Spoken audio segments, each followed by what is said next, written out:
Good evening, ladies and gentlemen, and welcome back to the Racers Driving League for the first race of Season 19, and welcome to F1 25. I am so excited. I'm your host, Zach Ossie, bringing you through all the action for what should be a fantastic first encounter around the Albert Park Lake, returning for the first time as season opener in quite some time, and joining me for his first Grand Prix commentating, welcome former driver Red J to the commentary box. Red J, good evening, mate. Are we excited? Thank you, Zach. Yeah, very excited. Could I just say, it seems really strange to be sat here now in the commentary box as opposed to being on the grid. But really looking forward to this quali session, starting off, of course, in Albert Park as opposed to in Bahrain, where they ran in pre-season testing. So only one competitive RDL session going into today's quali, and that was the practice session, which had a decent turnout of just over half the field. And this was your driver that topped the times. Imrie was fastest for Red Bull, so the Bull's looking quite strong. Of course, we mentioned those guys last week, Imrie and Matthew, as a combo, one of the fastest pairings on the grid. I spoke to Imrie before we got underway. He's very confident about his chances today. He's put a lot of practice in. He's put the hours in and looks set to try and deliver here. Of course, this is the first Grand Prix on one of the new LiDAR scan circuits as well. So obviously slightly different looking Albert Park. But it should still be a very exciting encounter as we get into qualifying here. Yeah, absolutely. I mean, I've used the track a little bit myself in career mode. It's great. And I think, yeah, for not only for Imrie, but also for his teammate Matthew, yeah, they were fantastic in practice by some margin ahead of the rest of the field. But could that be other drivers just hiding their pace? Who knows? We didn't have Grumio, we didn't have either of the Haas cars in the practice session. What we did have was the new boy, Ozzy, who was third fastest. Just a few tenths off Matthew, so he could be one to watch. And the Haas cars will also be one to watch because Daniel Aaron, not confident from some of his testing going into today. But just riding on board with Matthew, he's just about to start a lap now.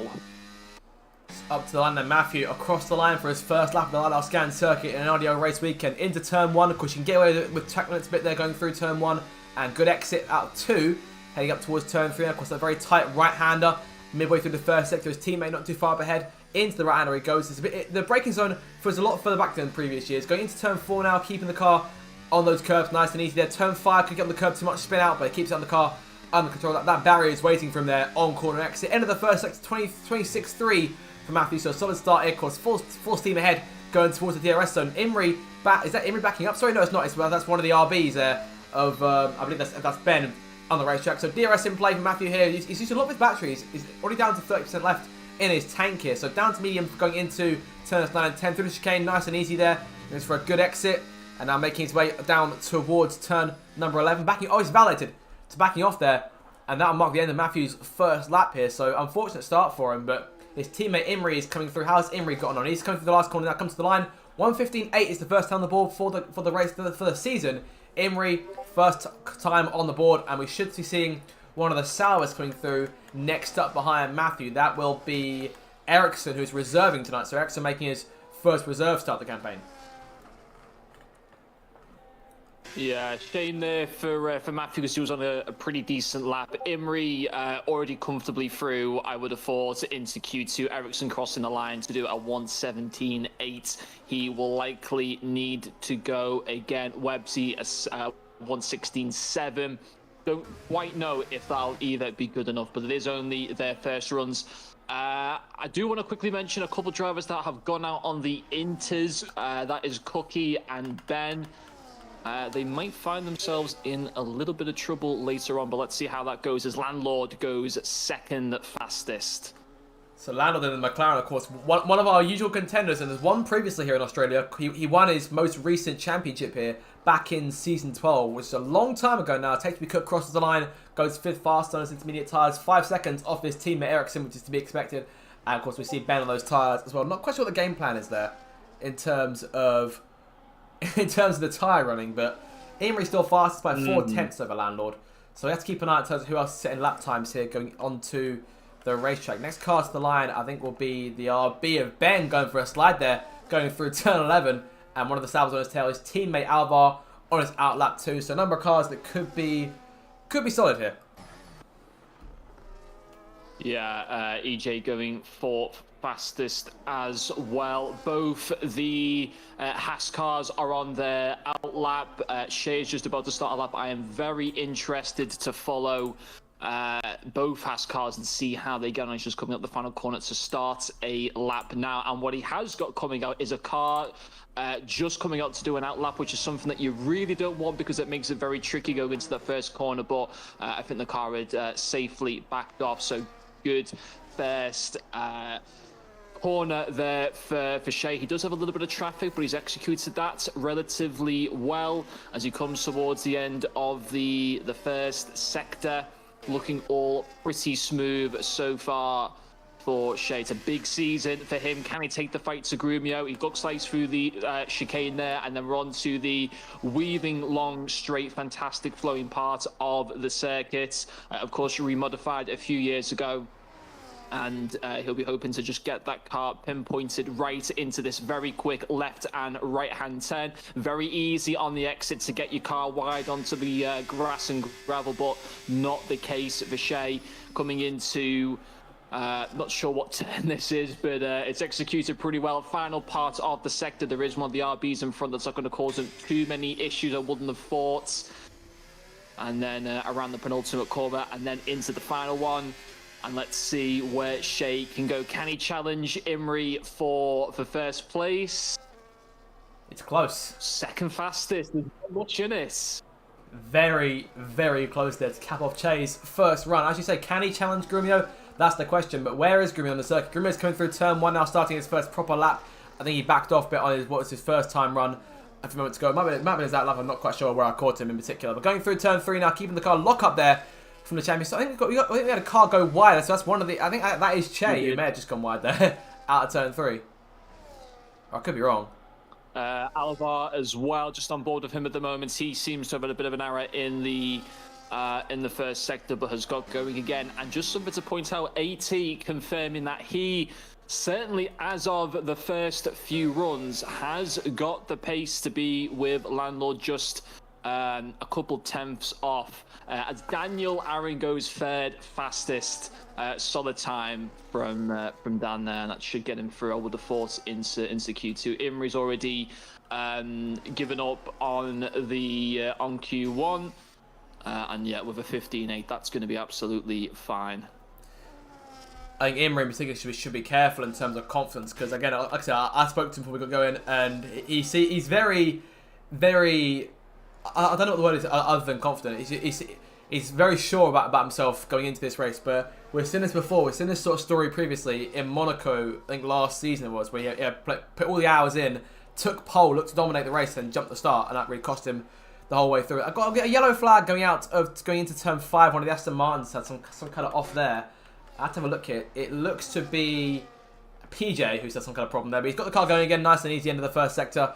And shouldn't hold his teammate up too much. His teammate coming through for what might potentially be a good tow from Ethan. Of course, these two have worked together for a long time at this stage. They know what makes the other one tick. And we'll see him try and play a little bit of slipstream here going towards turns 9 and 10. Good run there from Ethan. 44.2 in the second sector for the Aston Martin driver. He's currently in P18, one of 4 drivers yet to set a lap time. So it's him, Matthew, Grumio and JB. So both Williams cars yet to set laps, but JB is there right behind these guys on the circuit going through turn 11 now. So we'll see, because JB's got a bit of squaring up to do to his teammate this season, Reggie. Yeah, definitely. It is a little bit concerning that Grumio hasn't got himself in a lap yet. And look at the traffic that JB has got. He will get a bit of a slipstream here towards the end of his lap. And let's see where he can go. 19th fastest. It is just a warm-up, but he's not really positioned himself too well there. He's right behind one of the Ferraris who looks to be on a push lap. I'm not sure whether it's Curtis or EJ. Not the best timed. A hell of a lot of traffic early on in the lap. I think we're going to stay with JB for now. There is a yellow out. I think it's more just slow cars around the circuit. Quick mention for Ozzy confirming that he has indeed got the pace. 5th fastest for him to split both the McLarens. It's quite steady as one of the Ferraris has gone off. Curtis goes there. I'll tell you what, JP was very lucky to miss out there. He might have to go again, no doubt, because that would have. I would have been very surprised if he would have kept himself on full throttle. Yeah, disappointment for Curtis, but what can JB do with this lap? I think he will definitely have to go again. Not looking ideal for the two Williams cars, who are currently 19th and 20th. And you look at their main competitors, or what we assume to be their main competitors, Haas second and third. But remember, it is only Q1, as it's a big slide coming out of the final corner, and well, I don't think it's going to put him in a great position here at all. And no, surprisingly, actually not too bad. P15. Truthfully, I'm not too sure if he actually did take his foot off the gas at all when Curtis spun in front of him. But obviously, that's obviously quite a sight to behold when you're driving at full throttle around Albert Park. Curtis got his car going again. I think it's no damage done to that Ferrari surprise. I think he just took a check through the gravel trap. He'll come into the pits likely this time.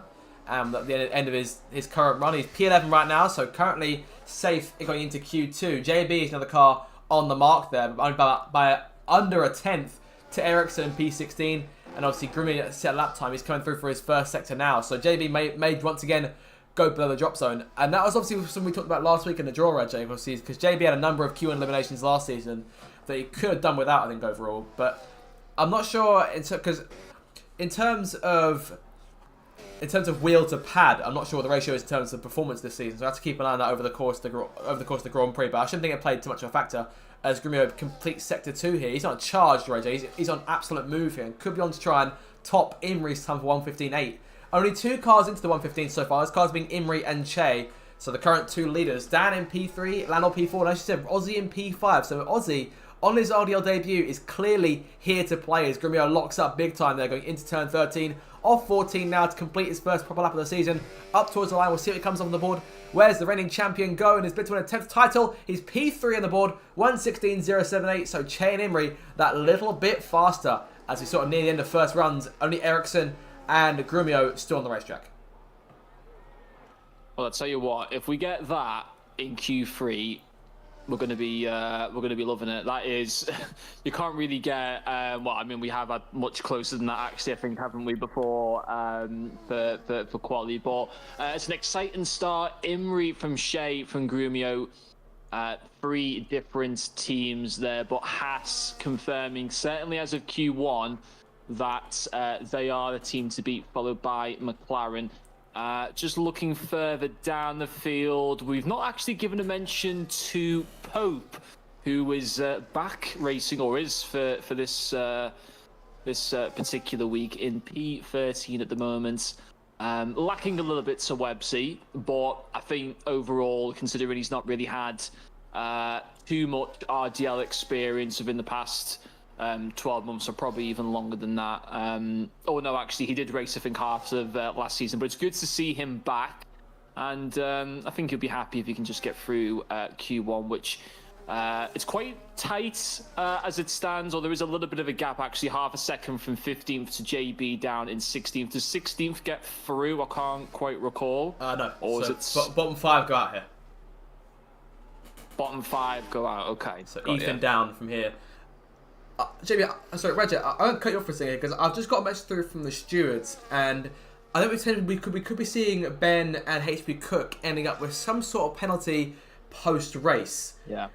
Because it stipulates in the rules here, drivers who use inter/wet compound tyres on a dry track without reason will be penalised for dangerous driving. We saw them both go out for their first runs on the inters, so we could be seeing penalties to those guys. Yeah, I think I mentioned that as well, just at the start of the session. I think we had it came following a discussion. There was quite a few drivers that used to do it actually, and it got changed. I think it might have been early on last season that the rule changed. Cookie obviously relatively new. Ben's been around for some time, but it's a needless error from both of them. But well, they're just going to put that to the back of their minds. They will no doubt get penalties for it, but they're just going to move on and focus on getting through this session. And both of them, well, Ben has got a lot of work to do. It's not looking good for either one of the RBs at the moment, both of them lacking pace, as are the Astons. Which is an unusual sight, I mean, because normally PJ and Ethan are a solid sort of midfield team, as JB crossed the line for what will likely be what could be perhaps his final run. But yeah, I mean, obviously unfortunate for those guys with dealing with penalties. Ben obviously in trouble down there. HB Cook not as in trouble. He's in P10 as of right now. So obviously if this was Q2, he'd be good for the last bit of qualifying as of right now. But obviously number of cars who are quite strong in this first session. Number of cars to keep an eye out for. Grumio may not have his own way. Of course, we've seen him put blistering laps in late in Q3. Let's keep an eye out for that later on in the day. And of course, still plenty of racing to come. 29 laps here tonight around Albert Park. Webbsy there in P8 on his lap. We've just got to scroll around to see what's going on. Matthew down P11 as of right now. Of course, that first run was the lap that never was in terms of the track limits there, as he goes 600ths up on his first sector. In behind him, it's Curtis in P12. He's about 200ths up himself in Sector 1. So number of cars of pace here as Pope comes towards the line. 3.5 tenths up on his previous effort. Crossing the line now. P5 for Pope. So Pope now is here and ready to rock and roll for what should be an exciting run in Q2. As of right now, the drop zone currently sitting with Brashman, Alvar, JB, PJ and Ben all stuck inside it. Ericsson currently the last car going through about 18,000. So it's awfully close as always, Red J, in the bottom 5. In terms of, because I'm going to ask about this, I don't take this the wrong way, but I know you've got a lot of experience in those spots. But so in terms of getting that last lap in, because obviously we've seen you go through from here in the past, what's the mentality, what's the game plan in terms of that final lap where you need to perform or you're out? What's that like? Well, I think one of the things is if you can get help off your teammate, which JB is getting beautifully off Grumio now, both on the start-finish straight and onto the second straight as well. That's obviously a little bit of a help, getting a good teammate to give you a bit of a helping hand. He's just got to go in full send this right now, JB, and he was just over a 10th up in the first sector. It's actually not looking good for him at the moment. He's got this lovely little strip stream now coming down here. He is really in trouble, but Grumio is doing him a massive favour here. That was a very late move out the way. He's got to try and nail this here, make sure he doesn't lose it on the edge, which he hasn't. I think this is still going to be touch and go for JB. Let's see how things are coming down into the end of the second sector. I think I've missed it, actually. Yeah, it was it was quite a bit ago. But coming up towards the final few corners here, he's not going to get another lap in. This will be the last one. Alvar already out in 17th. Very disappointing performance from him. As for JB, he really needs to get out of this session, and he's just about done it for now. Ericsson P16. Are there other cars on the track that could beat him? Brashman's gone into the pits. PJ Keller just about to come round out to the final corner. Ben's gone 18th. RB's really having a poor session there. I think he's safe. PJ Khaled, can he go through?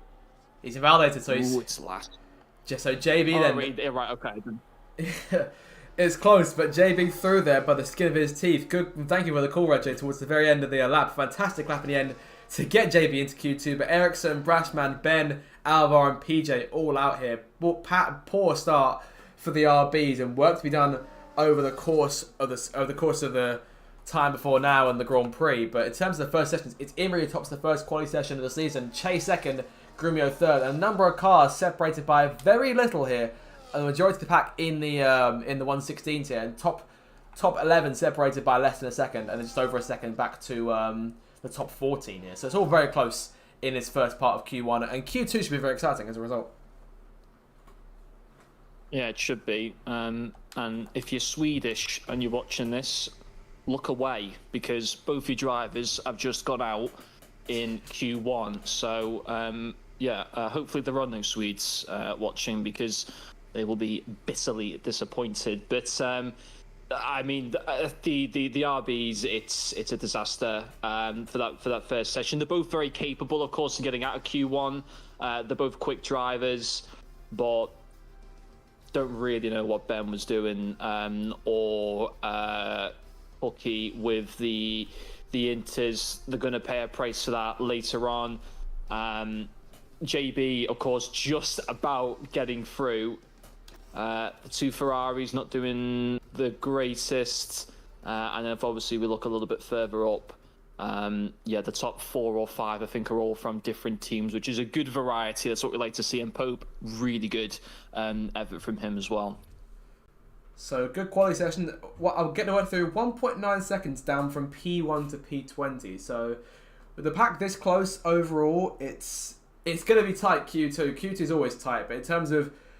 There's really a number of drivers who could get into Q3 from here. We've got 15 minutes to try and find out who that will be, as I assume we'll see the Red Bulls of Imre and Matthew first out onto the racetrack, as we normally do. But yeah, I mean, there's a number of solid cars here, and I think every team except for RB has some sort of representation in this top 15. So it should be exciting. I'm looking forward to it. And I'm also getting word onto in terms of the penalty applied for the intermediate tyre onto Ben and HB Cook.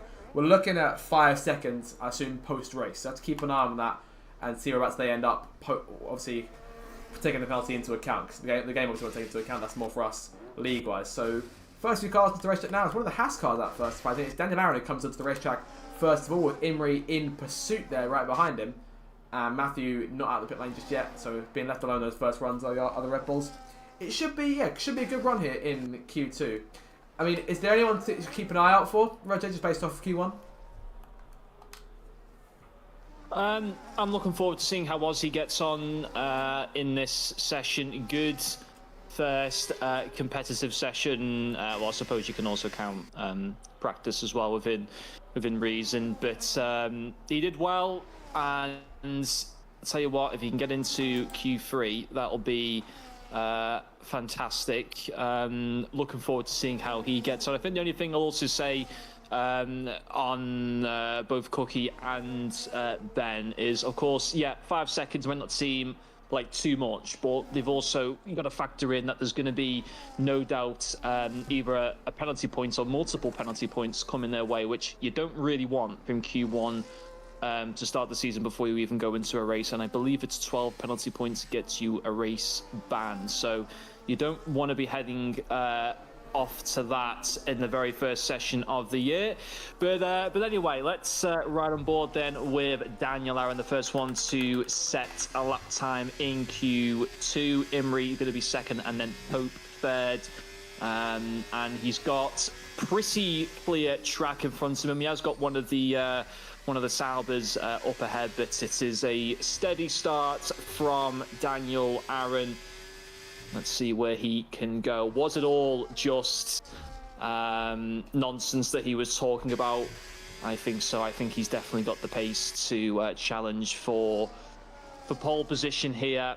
Likewise with his teammates as well. But very good, smooth start through this lap as we come towards into the second sector. One of the Saubers getting out the way there, purple, because of course he is the first driver to go through there in a hot lap on in Q2, keeping it all nice and tidy though, which is good to see. So I think it was a 1:15.8 that Imre had set in Q1. That's the one. And let's see what we can get for a Q2 time. A little bit of a lock up there.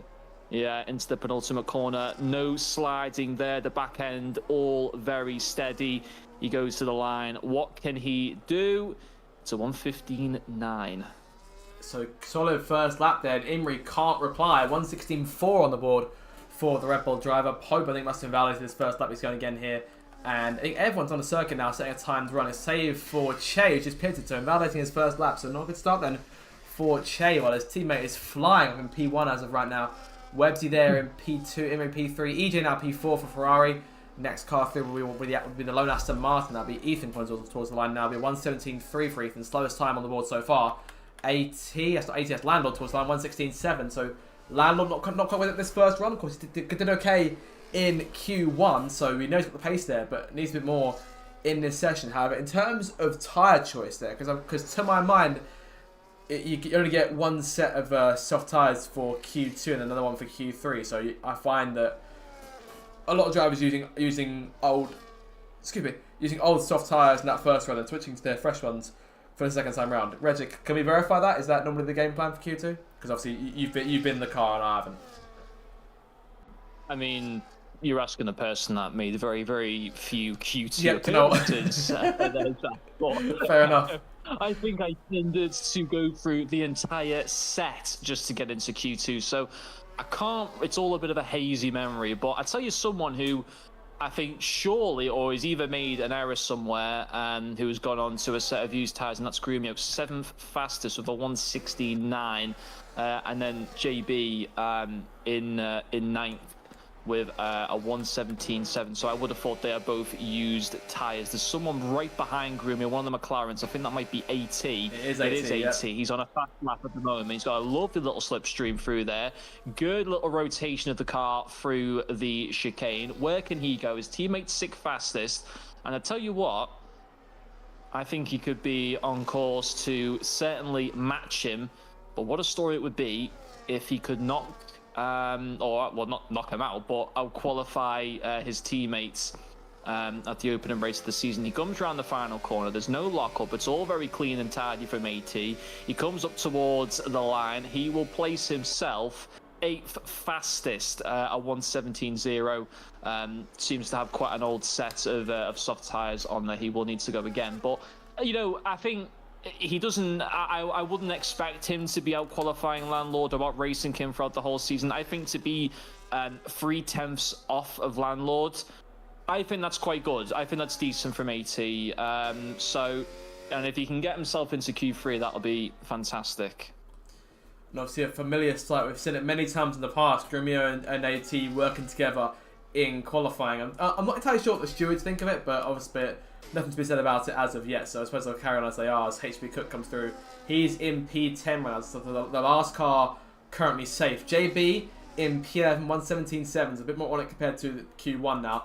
Aussie in P12, Curtis, Pope and Shea round things out, but of course all 4 of those cars yet to set valid lap time, so to keep an eye out for that. About halfway through the session here, or nearing halfway, and we've still got 8.5 minutes to go of what should be an exciting end to qualifying. There's obviously a number of cars in the pit lane now. Imri's on an outlap, so going for a second run in the session here. And as you say, not as fast in terms of raw pace as it was in the first session. But that's because Shay's just got off. Shay's off? Massive. Sorry to cut you off there, Zach. Shay went quite wide going through the chicane. He's lost it. He was on a hot lap. And I don't know how long we've got throughout the rest of the session, but not ideal when your teammate is first and I don't know if the Kick Sauber just behind got caught up in that, but yeah, massively disappointing there for Shea. Will he stay out or will he go back in? The yellow sector 3 is still flashing up, so I can't see the time that is left. Let's see what he does. 8 minutes or so it's still plenty of time for another run. 8 minutes, yeah, plenty of time, but not ideal. And you just think, that next time when he's going through there, he might not push just as much that next time. We'll see. I mean, yeah, he's got 7 minutes. Whether he'll do 2 push laps or not, it'll be interesting. But it will just be in the back of his mind as he goes through there next time on a hot lap. It will just be, on his mind again. And he might not go quite as flat out. So he's currently down there in 15th. Aussie in 12th. I think he's had to go for 2 push laps and they've not worked out for whatever reason. So he finds himself back in the pits. It's interesting. So 4 cars. Not done a lap, although having said that, we have got Curtis on a lap at the moment. We've also got Pope coming through now. That doesn't look to be a push lap indeed. It isn't. So we have the Imri out as well, who is almost half a second up. No spin for him as he comes through the chicane towards the middle part now of the final sector, and as things stand, he is going to be going up into P1 so long as he can keep it neat and tidy. He doesn't need to overdo it in this final sector. He's not going for pole position. As long as he can get through, that is going to be enough. But will he he might want to make a statement and push himself right up into the 115s or even 117, 115, 17. Yeah, he does do that. A 115.7. That's a really, really good time. Almost 3/10 quicker than Dan. And that's, do you know what? That might be ever so slightly quicker than his Q1 time. Truthfully, it was. It is. Yeah. There we go then. So Imri still not playing around. So I think what we were saying about the change in tyre compound was in fact correct, which is a good sign to see. And as you say, a number of cars down the bottom of the order here yet to make their laps. But Curtis across the line, he's got 8th place now. So Curtis, both Ferraris currently in Q3 as it stands. But 18 Ethan round out those places. It's 2 cents back to HB Cook in 11th, and it's JB Ozzy, Pope, and Che. Of course, Che on another lap, so we'll see in terms of what he does. This isn't a push lap here, Jay, but we'll keep an eye on what he does going through turns 9 and 10 here. You can see him backing off a lot more now. Whether that's just because it's a slow lap, I'm not too sure. We'll have to keep an eye on him next time round and see exactly what he does. But, I mean, in terms of how confidence can be knocked after instances like that, I mean, have you had that before yourself, or...?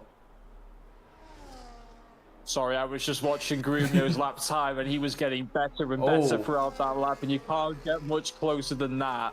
Extremely close, but ultimately still very, very tight there between him and Imri. Imri will be just smiling a little bit to himself there. It's all about that self-confidence for Imri, and I'll tell you what, if he can just stay top going into the final session, it will do him the world a good. Yeah, apologies, didn't catch your last question there, Zach.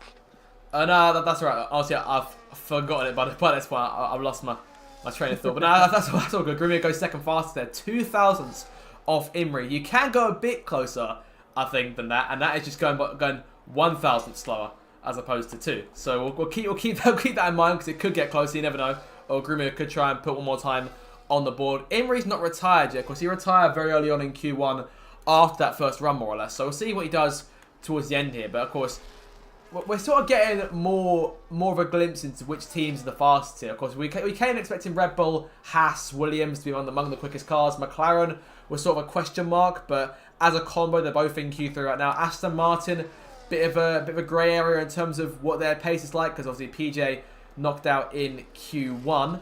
The Saubers, coup back and forth. Of course, I only got half the representation of the Saubers. Same goes to the Alpines. Webb's obviously Cott not here for this first race. Ozzy did a fantastic job here, but obviously yet set a lap in Q2. I saw a car come to line. That was Che, who's got a lap on the board at last, 1:16.054. I think he should be safe likely in Q3. I'd say you probably need about a 1:16 minimum to stand a chance of getting into that third qualifying session. Yeah, I think he'll be fine. I mean, you know, as far as he's concerned there, it was just about getting a lap in where there wasn't any critical errors like there was on his first run. He's done that, which is good. And, you know, that will have built his... a lap like that where he's pretty much on equal terms with his teammates, he can full send it now in Q3. I don't think there'll be any need for him to go again. Just on board at the moment with Ozzy, who's going to start... his final lap in a second, just getting out of the way there for one of the McLarens that's on a hot lap. Unsure who that was. 80's gone 6th faster, so it'll be Landlord that'll be coming up to finish his lap. Can he respond to 80? That's a good lap there from 80 to put himself 6th fastest, ahead of someone like Websy in touching distance of Matthew. Landlord goes third fastest. That's a very, very good time. Very good time as Ozzy's going to start his final lap. We've also got Pope coming out to do what will be his only lap of the session. JB still done that, just that one lap so far. Is he on a hot lap at the moment? He's going for this thing. He's going for this time. He's going to start it now. So critical moments in the session. In terms of cars in terms of teams that have got both cars through as it stands, it is Red Bull, Haas, McLaren so far. Ferrari on the fringe of getting both cars through. It's going to be very, very tight. I think. Did you say Red Bull as well? Red Bull through. Yeah, I think it did. I think so. I think it did. I'd say from 9th downwards, they're all going to need to go again. I think from Websy above, it should be fine. There's quite a big gap there. Who are we with here? EJ, last 2 corners here. EJ coming towards the line. We'll keep an eye on EJ just for a second. So he run towards the line. This could be a good lap for him. See what it comes towards the line. So 1:16.6. He's P9 right now. It is dangerously close, and his teammates on the brink too. Curtis is 800ths up, leaving turn 10, leading sector 2, but still plenty of time to try and gain back. Lovely. And we'll keep an eye as Grumio retires. Brilliant from Ozzy. Oh, he's got P4. Well. The Davidson, absolutely brilliant. Messing around. We've got a star on our hands. We have absolutely brilliant lap. JP there, 13 fastest, and is out of qualifying. Pope looks like he'll be the final one to do a lap. Curtis P10. A little bit of a change. Curtis P10 just knocked his teammate into bottom 5. Yeah. And EJ's retired. EJ's out. So that'll do it for EJ as well. Curtis has just knocked him out and he's retired on the spot. Let's see what Pope can do. Can he knock out the other Ferrari? We've got Cookie's gone 12th fastest. Pope coming around the final corner. Can he get his Alpine through along with Websy? I think it might be possible. Yes, P6. Oh, brilliant lap from Pope. Fantastic. And dead even with Dan too. Same Both time. 1:15.987. Fantastic. And there's check flag. I'll tell you what. The Ferraris will be bitterly disappointed there. Cookie in 13th. Ethan in 14th. Aston's not quite there. 14th and 20th. JB in 15th will be disappointed. It looks, unfortunately for him, that the qualifying demons of last season could be continuing. But, I mean, look at that for a top three. You can hardly separate Imri, Grumio, and Landlord. But it's that thing, the top 5 teams, the top 6 teams, 6 different constructors. Very exciting to see. Very close. Yeah, I love looking at it. Just, it's the first race on the new game. Truthfully, there's only the second time I've actually got to do the first race on a brand new game for this league. So I'm excited for these ones. This is perhaps my favourite occasion of the RDL calendar as a whole. But Imri fastest, then from Grumio P2, Landlord P3, Matthew P4. So sorry, there are 5 different constructors in the top 6. It's Matthew and Imri both same team there. Sorry, no, that's just changed. Matthew's just gone P4. Apologies. So Aussie P5 now. Yep. Dan in P6. Pope P7 just pitting now. Che in 8th, 89th, and Websy in 10th, which means that Curtis, EJ, HB Cook, Ethan, and JB are all going out here at the end of the session. And that'll minus to us for Q2 for the minute. So we're going to take a quick breather, give it a minute, and then we'll head back. We'll come back to you guys with Q3 in a matter of moments.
So go back in now for Q3, the last qualifying session here in Australia, and the pressure is now on, Red J.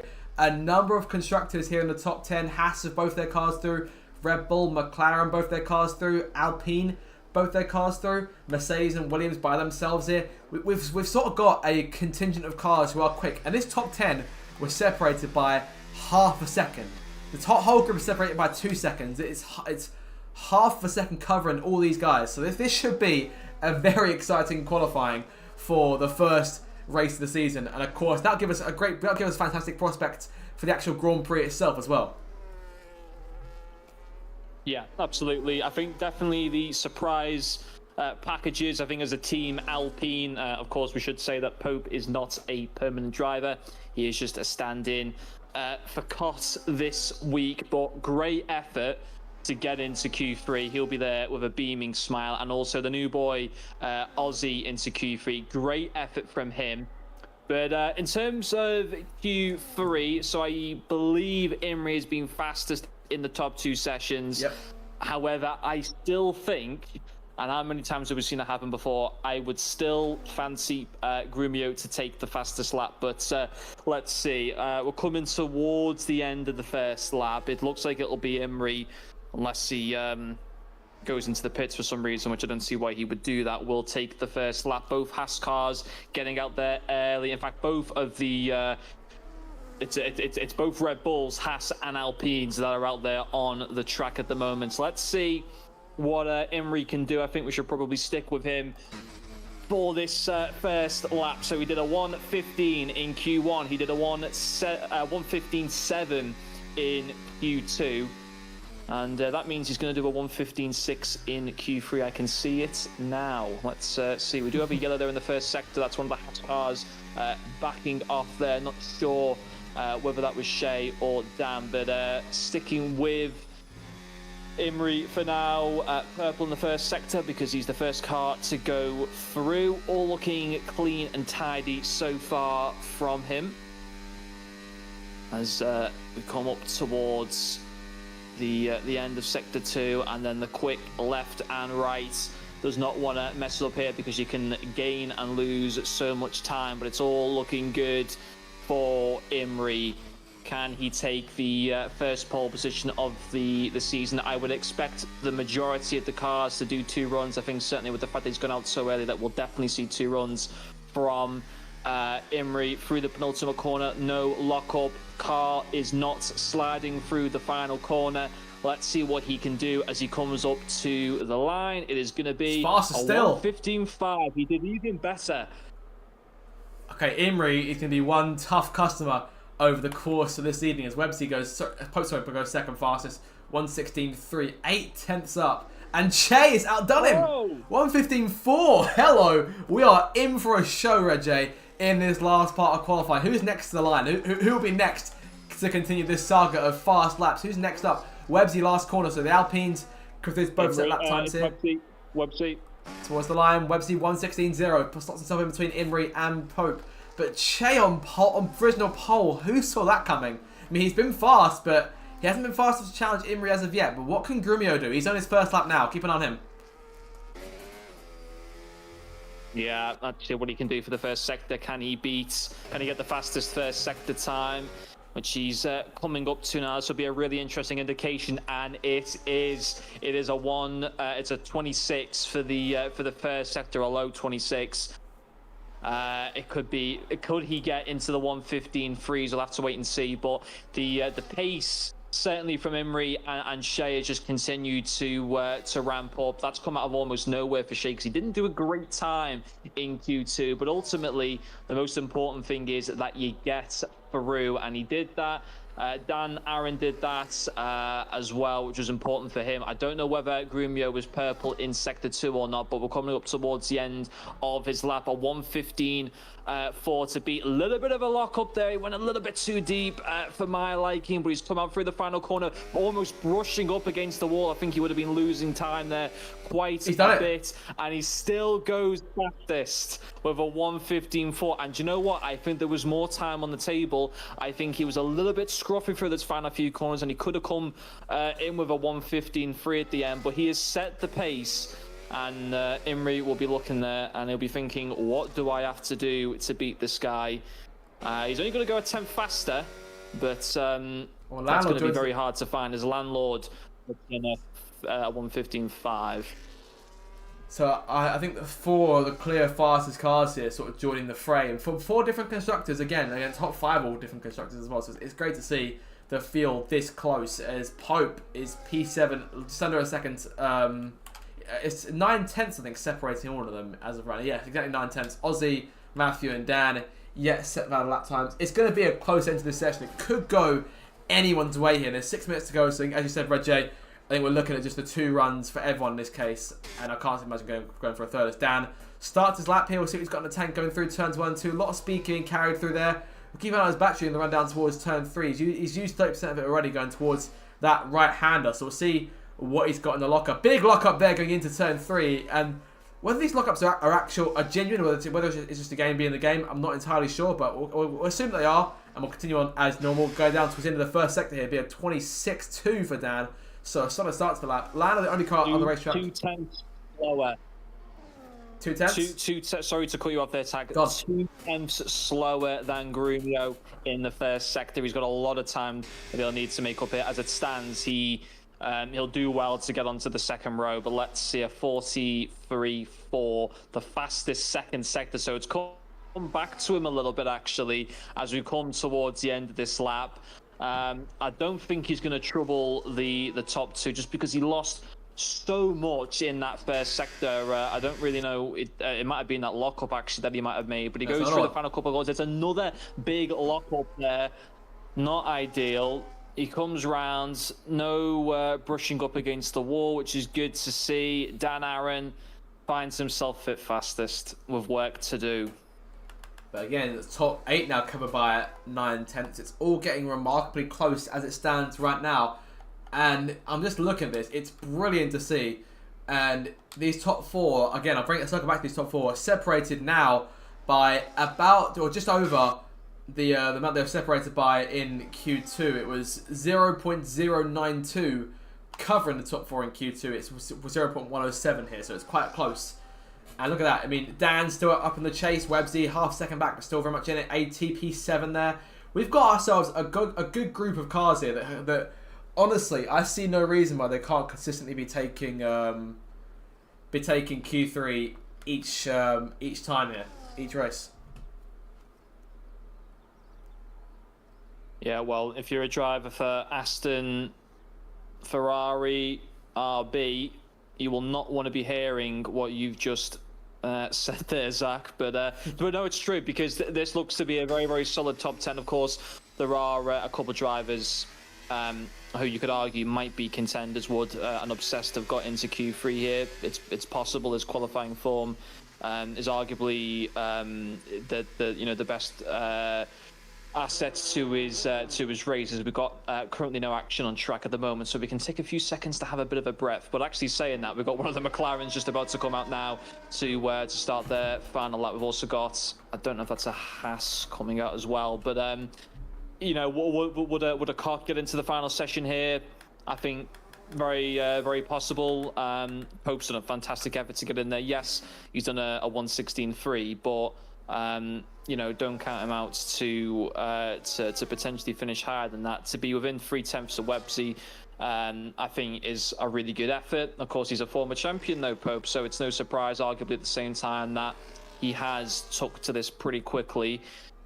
One person who will be a little bit disappointed, he can't seem to quite nail a lap, but he has got into Q3, is Matthew. I want to see Matthew really challenging that top 3, top 4. I think he's got it in him, and it would be a fantastic effort he can do that. But what can the new boy, for me, the driver of the day so far, Ozzy, do? He will be starting a lap relatively soon. He's just coming through the second sector at the moment. I'm just trying to see if no, I thought one of the Red Bulls was on a lap, but they're not. They're both on that lap. So everyone on that lap, sorry, either in the pits at the moment. Ozzy's going to be the first one.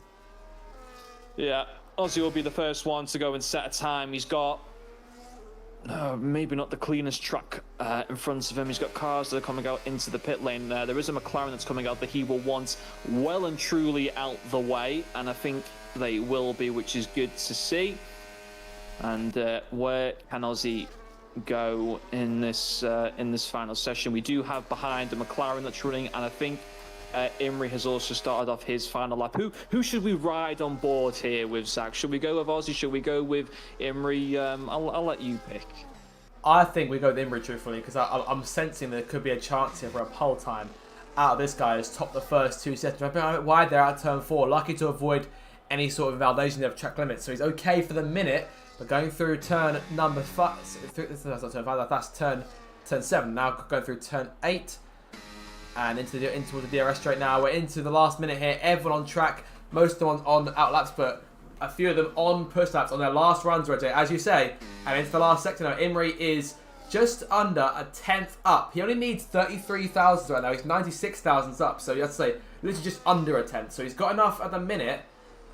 Oh, sorry, no, he's 0.072 down. I'm looking at the wrong guy. That is Che, who's also on his own lap, about to start his last one. But Imrie here is going to set the first marker down for times to beat for that top 3. It's going to be very tight here at the end of this session. So Imrie, to the last corner now and towards the line. Can he put himself on provisional pole for the first time this season? He charges towards the line. It'll be a 1:15.334 as a 10th beat. Grumio is starting to start his last lap here. I thought he put it backed off for a second, but he's not a lap as of yet. Che is going through turn 3 as we speak, so keep an eye on him as his lap continues on as Grumio crosses the line here. I see Landor starting his final lap. He's P4 right now, quarter of a second off, and everyone on the circuit. Matthew is 43.3 in this second sector, which is a fast second sector. Keep an eye on him late on as Imri's backed off, calling it end to his qualifying for now. Webb's on his out lap, going for one final run here. Checkered flag has fallen. Who is the first car to come to that? It'll be Matthew next up, so keep an eye out for him as he goes through turn 12 here.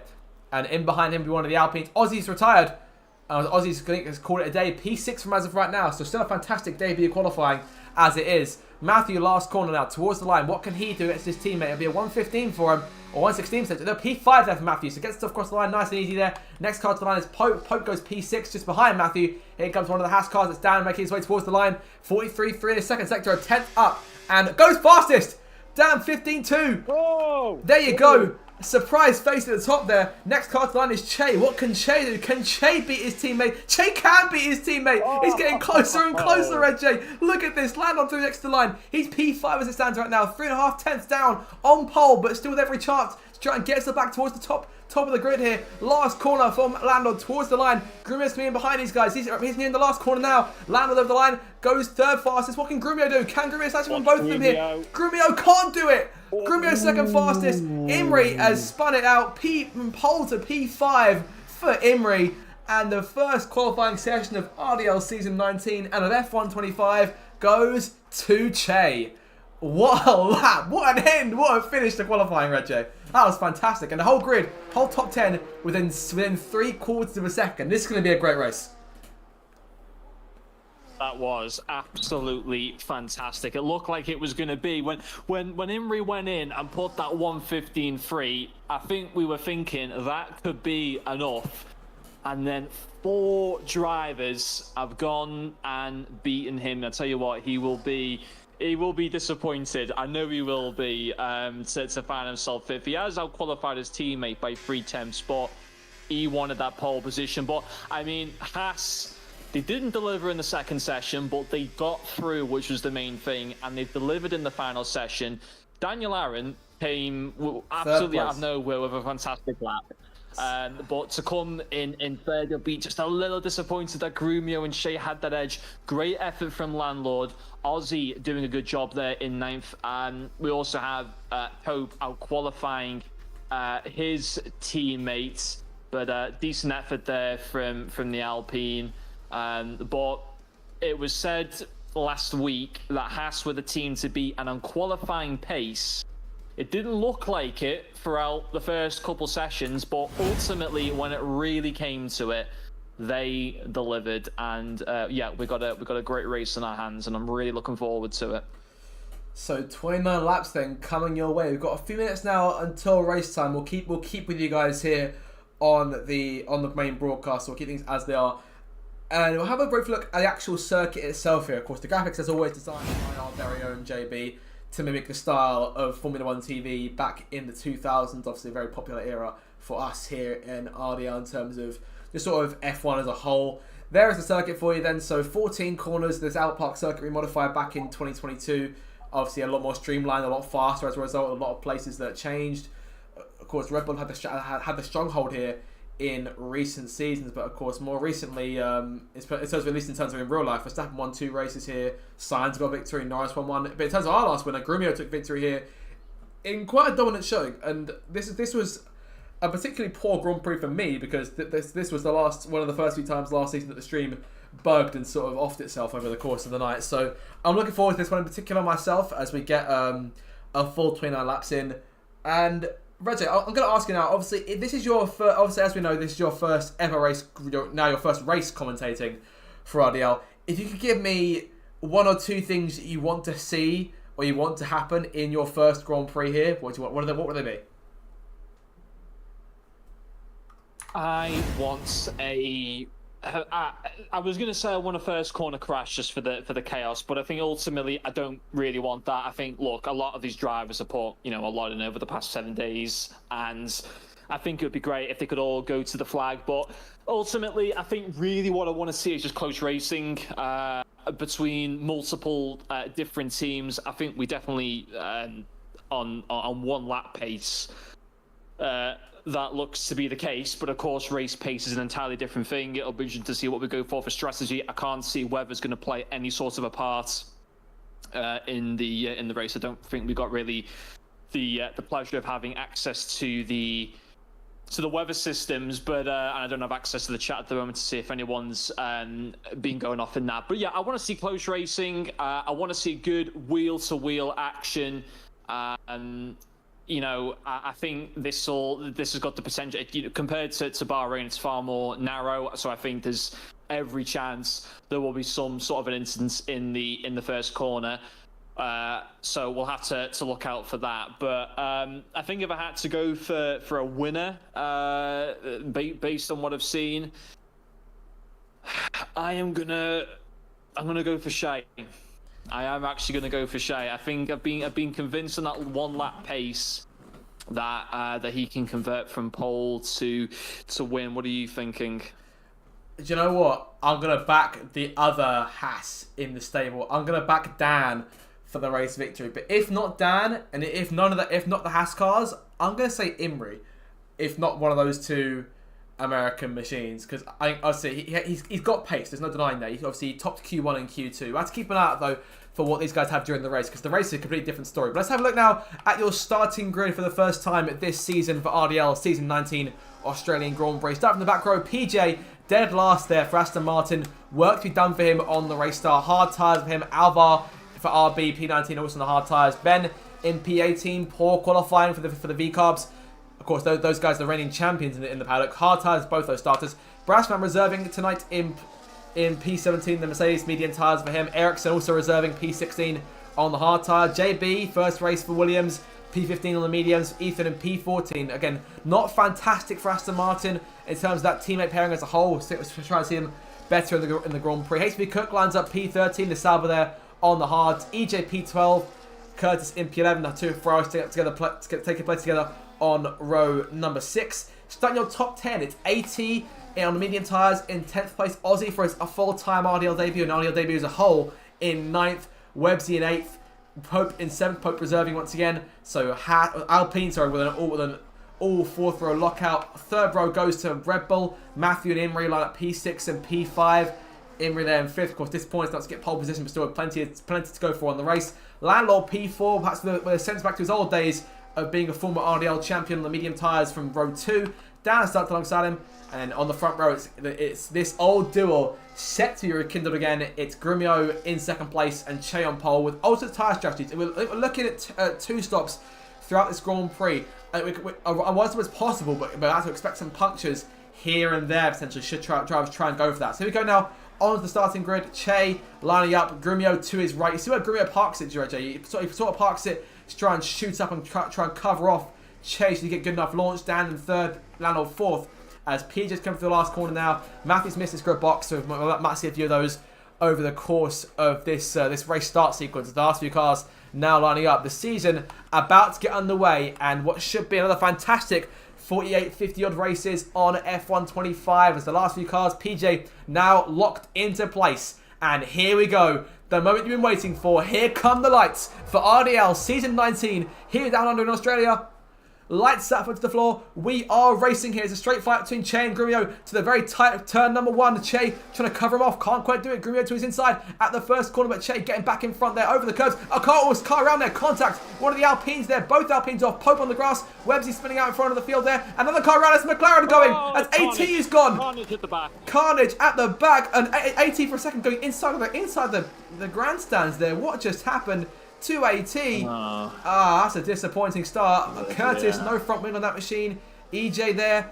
A number of cars caught up in that. AT is stopped for some reason. I think that's a glitch. There's the car around here. That's 2 cars. As JB's gone. Williams. VSC's gone. JB, and there's a penalty for Ben. Oh dear. Ben is having a shocker, and the VSC has come out. Didn't see what happened there. It was all a little bit of a mess, if we're completely honest. Some very poor driving. AT, that's not a proper disqualification. He There was some sort of a glitch, and there's something going on there between some of the Astons. There's flying debris there as well. I tell you Puncture. what, We've got puncture, very PJ. questionable driving. It is. Yeah. Well, that is a new I don't one. know if there's been. Oh, round he goes.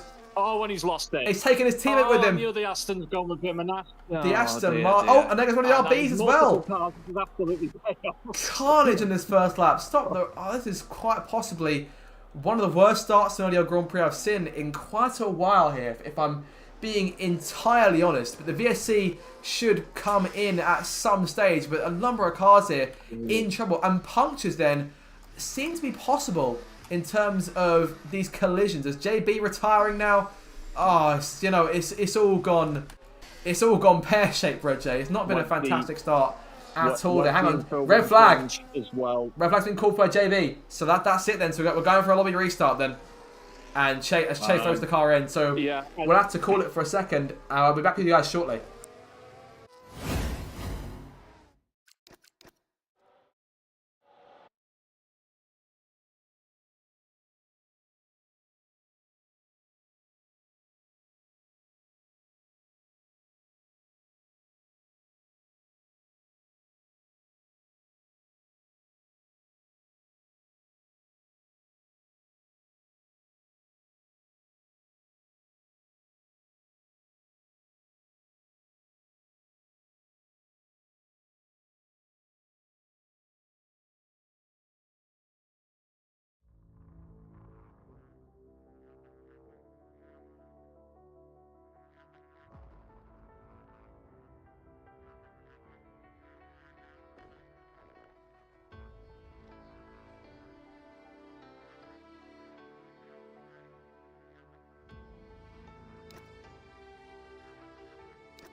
Okay, welcome back then. Apologies for the brief intermission there, but we are back, and we are a minute or two away from getting back underway after that red flag. Chaotic start, to say the least, Reggie. Yeah, I mean, I said potentially there might be something in the first corner. It was a little bit after that, actually. They all relatively behaved themselves in the first corner, but then it was just chaos scattered all over the track. But look, we got the red flag. Not an in-game red flag, of course, called by JB, and I think arguably a wise decision. It'll be interesting to see how they behave themselves the second time round. I think one thing that we didn't point out, and it is worth pointing out, is, of course, it's sim damage. So it'll be interesting to see how they go the second time round. Indeed so. In terms of tyre change, everyone's still looking at mediums and hards here on this race start. So Che and Grumio get second shots here at that race start, because Grumio had the chance for a second there, but Che ultimately got the run. In terms of that race towards the first corner, but I have to keep an eye out to see if anyone else can get a better launch this time around, because I think Che will be kicking himself if he doesn't get a good start this time. Yeah, definitely. Let's see what he can do the second time round. The cars at the front were actually all behaving themselves. It just got a little bit ugly towards the back. I didn't take note of all the tyres that everyone was running, so I don't know. I can't really see too many changes in terms of anyone switching from a medium to a hard or vice versa. I don't know about whether you can, Zach. I mean, I've got the starting tyres here, but no particular changes stand out to me. I think there's been one or two have gone for the ultimate compound burst, but nothing too drastic in terms of this race start. So I have to keep an eye out and just see what everyone's game plan is in terms of this first team. I think we are looking at two. I'd say we must be looking at two stops across the board, surely. I can't think of us looking at one stop down the pack here. It's going to be interesting, this race, I think, overall. Yeah, absolutely. I think, you know what, if I would have been Ben or Alvar, and maybe this is just my lack of racing knowledge, I might have gone for a soft here in the events that they've got nothing to lose. They don't have the pace. Maybe it might have been worth taking a gamble, but let's see as they all start to form up onto the grid in a few nervy disqualifications from Matthew and Pope. So PJ and Alva, the last few cars, take their spots here. We get a second chance here at this race start for a number of cars who want for better this time around, as they take their places now. And Che and Grumio are there waiting at the front of the grid for a second attempt at RDL Season 19 to get underway here down under. Second attempt at the start. Lights out, foot to the floor, and we are racing once again. Looks like a much better launch for Grumio this time. He's got a better getaway on the run towards that first corner, and Grumio this time has played his cards to a T. He leads in the first corner. Che in second. Landlord now third. Down fourth. Two Red Bulls go side by side. Sorry, Pope Matthew side by side. Pope around the outside going towards turn 3. Everyone's kept it nice and clean this time as we run down towards that third corner, as Che takes the lead back from Grumio for a second, but Grumio goes siding back through on the inside and takes the spot away. Grumio to the front. Yeah, good start. Just watching some of the midfield pack. It's a lot more behaved this time around, which is good to see as they go through to the end of the first sector. But it's Grumio out in front by 2 tenths as things stand on the medium tyres. But Che has actually come back. He got a really, really good run going through into the fast chicane here. Everyone now pretty much in single file. So it was critical for Che to get back. He is on the slower tyre. He'll be happy that he's got back through. He's got Grumio and Landlord in hot pursuit. Landlord was having a little bit of a look there at Grumio, but not quite doing. The Hassad Dan Aaron there in fourth as well on the slower tyre, but it's interesting that both cars have gone for the slower tyre. But I think if you would have said that they would have took that at the end of the first lap to be first and fourth on the slower tyres, as everyone comes around. No one seems to have had a terrible first lap, which is good to see. Although Alvar is going into the pits, not sure there's any contact, just about gets the car slowed down. And I'm a little bit confused as to what he is doing here. I would assume he'll go onto the mediums, and indeed he does. So Alvar no change of any wing there. So Alvar then first pit stop of the season on lap number 1 of this Grand Prix. Che now leads away. DRS in play for the first time today here in race conditions. Of course, if you're within 1 second of the car in front, you can go for that move. My game is lagging a bit in places. So I'm not quite sure I'll tell you what's going on now. And of course it's chosen now to do this when we have a second attempt at the start. But as of right now, Che is still leading Grumio in second place. Lando there in third, down in fourth. Imri rounds at your top 5. Imri might try and look at a move here, potentially going towards turn 11. Can't do it as of yet. Grumio not close enough to make a move on Che for the minute. It's all single file, as you say, Red J. So things everyone keep themselves here, keeping things nice and calm compared to that first start about 10-15 minutes ago. But Che leads Grumio through to complete lap 2. Yeah, I'm just looking at the back here. One of the Astons has got a good run on Ben. It is Ethan, and well, it's a bit of a sorry sight so far for the RB team. Alvar going into the pits, unsure why, as Shea sets the fastest lap, and we've got Ericsson who might be fancying a move on Ben here. I feel like being very critical on the RB team. I do apologise for that, but they've just not been at the races so far today, and there's been just silly decisions made as AT gets past Websy. Websy had gone off there, but he's been able to just about recover. I think he'd gone a little bit wide. He's got one of the kick salvage just behind him. I think he lost a few positions there. Curtis also getting ahead of him, so not ideal there for Websy. He's in that danger part of the midfield pack, which is very prone to accidents. But Shea just extending that lead a little bit, as here comes Websy back on Curtis. He's got a good run here. We've also got one of the McLarens as well, putting the pressure down on Ozzy, or that might be Ozzy actually getting ahead of the McLaren. Websy getting back ahead of Curtis, very important to his recovery. He'll try and set off now after the McLaren, but Ozzy's done well to be in P8, but he does have a 2.8 second gap to Matthew, which is not going to be great because he's got a lot of really good, fast, experienced, competitive drivers behind him who are going to have DRS, and he will not have that. So let's see how the Mercedes driver will focus with these amount of cars right on his tail.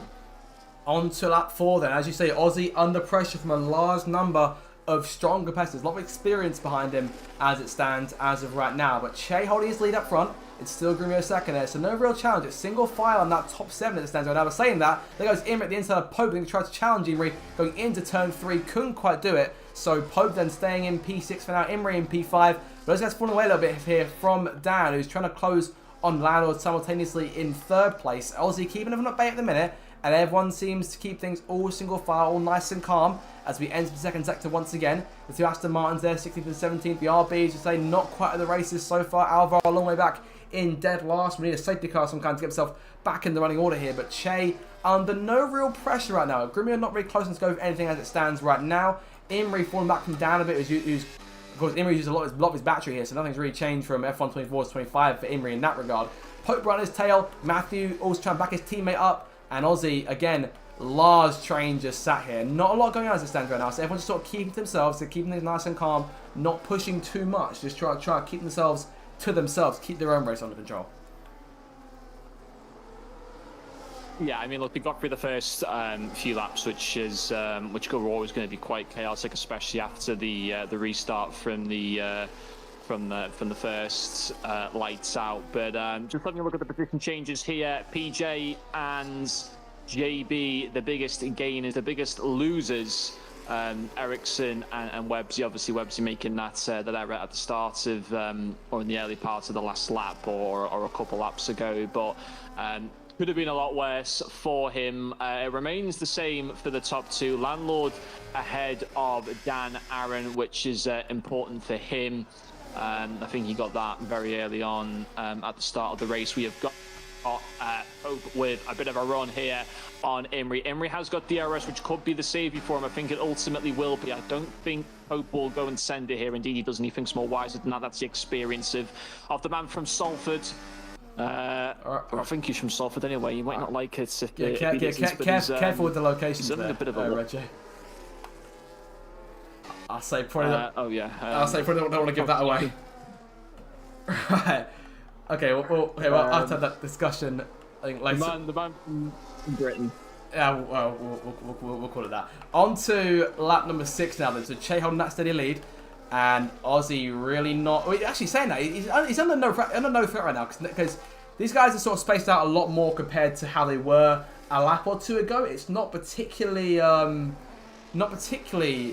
challenging for us as it stands right now. He's just sort of keeping to himself, keeping running his race. AT hasn't got the speed to close up, but is pulling away from Curtis at the same time. Curtis running one of the Hamilton helmets, I believe. He's running the Roscoe helmet for this first race in the Ferrari. JB behind him. So of course, JB narrowly missed out on Q3. Getting himself almost into the points paying place. Now he's joined his teammate in the top 10 for the first time this season. Websy on his tail because Websy not a fantastic getaway overall. Of course, a Q3 appearance to start the season off, but overall struggling early on as he continues on in P12 as it stands. HP Cook behind these guys. Of course, we're expecting Cook and Ben to receive penalties towards the end of the Grand Prix because of the running inters during Q1. So I have to keep an eye out for see where they finish and whereabouts they'll get in terms of post-penalty being added on. So it's all a bit of a settle here. No one's really pushing for positions. Oh, sorry, Kurt's made a mistake there and has fallen off the pace going out of turn 12. He's now almost over a second back from AT in P9. So we'll lose DRS this time round. That could be good for JB, who'll want that last place in the points here, going back down the main straight and towards turn 1 start lap 7 of this Grand Prix. Yeah, it's been a good recovery, hasn't it, from JB? I know we're only 7 laps in, but he'll be very happy with the start. I was just watching Imrie then. He looked like he was at risk of falling under or losing, should I say, DRS. But he has stayed in, and it looks quite critical that he stays within DRS because you get the feeling that if he doesn't, Pope is going to have him. He's actually just gone over a second, but he should still be. I think he got in I think he got to the detection zone in time. He did, but ultimately Pope had such a good run. He takes the inside line. Has he made the position stick? He has. It's a really good move, and it's a great start to this race from Pope up into the top 5, and I get the impression that he's rather enjoying himself out there. Who will not be? I'll tell you who won't be enjoying themselves, and that is Red Bull. They've not had a disaster, but compared to Quali, when we thought is one of them going to get pole position, that hasn't quite happened, and Imrie looks to have had enough of the medium tyres, and he's going into the pits. What will Imrie change onto? There's Pope sets fastest lap, so Pope, as you say, is very much on it now. Hard tyres going on for Imrie. Red Bull's first stop of the season. He's away, nice and easy there, but early stop there. So is the 2-stop in play for these guys as a whole? We'll have to keep an eye on what the rest of the pack around him chooses to do, but Imrie will rejoin here in P19, so about a couple of seconds off of Ben's RB that stands now, an RB sandwich going towards turn 1. And Grumio here has kept on Che's tail, but has not really been able to make anything of it as it stands. He's still just sort of sat there in P2, no real threat to Che as it stands right now. Landlord in P3, Dan in P4. Dan getting quite close to Landlord now. So Chelsea in move position. He's got a good run going towards turn 9 now. It's going to be a move for Dan going on here on the outside, going towards turn number 9. Quite a bit of contact there, and Landlord slides a little bit, but Dan rattles his way through. A bit of argy-bargy in the chicane, but Dan takes P3 nice and simple, and his work begins now chasing down Grumio to make it a Haas 1-2. Of course, this teammate pairing took a 1-2 last season in Bahrain, and will look to go back-to-back at 1-2s in the opening Grand Prix of the season. Although saying that, I think it was Tank Sniper Hunter who was in the car that day, so it wasn't both these two behind the wheel. And there goes Landlord coming into the pit lane. So Reggie, we could be seeing the first of what could be a 2-stop race here.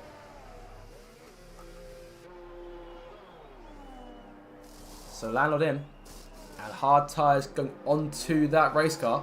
So keeping in line with what Imrie did. Matthews doing the same here. So medium tyres off Matthews. So he's gone for the ultimate compound this stands. Where's Imrie? He's in the last corner now. We'll see about he emerges going back towards turn 1. He's out in front of one of these cars, but not the other.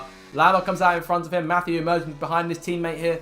But Imrie right on Landlord's tail out of turn number 2. We'll see how these guys respond in terms of the cars in the lead. Yeah, he's got the momentum, hasn't he? But he can't make anything work there. But what he is going to have is he's going to have DRS, and Landlord is... Oh, I think he might just get within DRS of Ben, which is critical. Ben, I think, probably just struggling a little bit there on his tyres because I don't think he's yet to come into the pits. But can Imrie get the better exits to make a run on him. He's kind of keeping the same distance. If anything, Landlord's actually pulling away as he's going to look to try and make a move on Ben. Couldn't quite do so. He's got to follow him through the middle part of the chicane there, which he has done so. He surely will get a run here. I wouldn't have thought Ben will look to fight this. He is looking to fight this. And he's gone wide. He almost nearly collected Imri there, but thankfully you both avoided each other. I tell you what, there's a lot of traffic here. And look at that from Imri. Oh dear.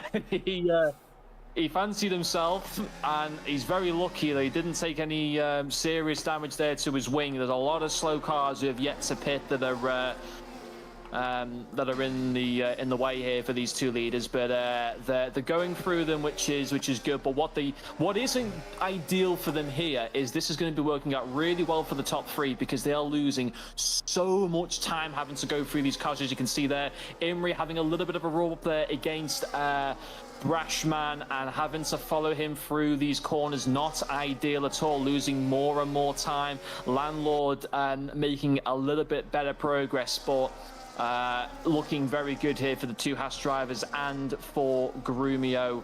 And I would fancy all three of them to come out probably ahead of Landlord and Imri.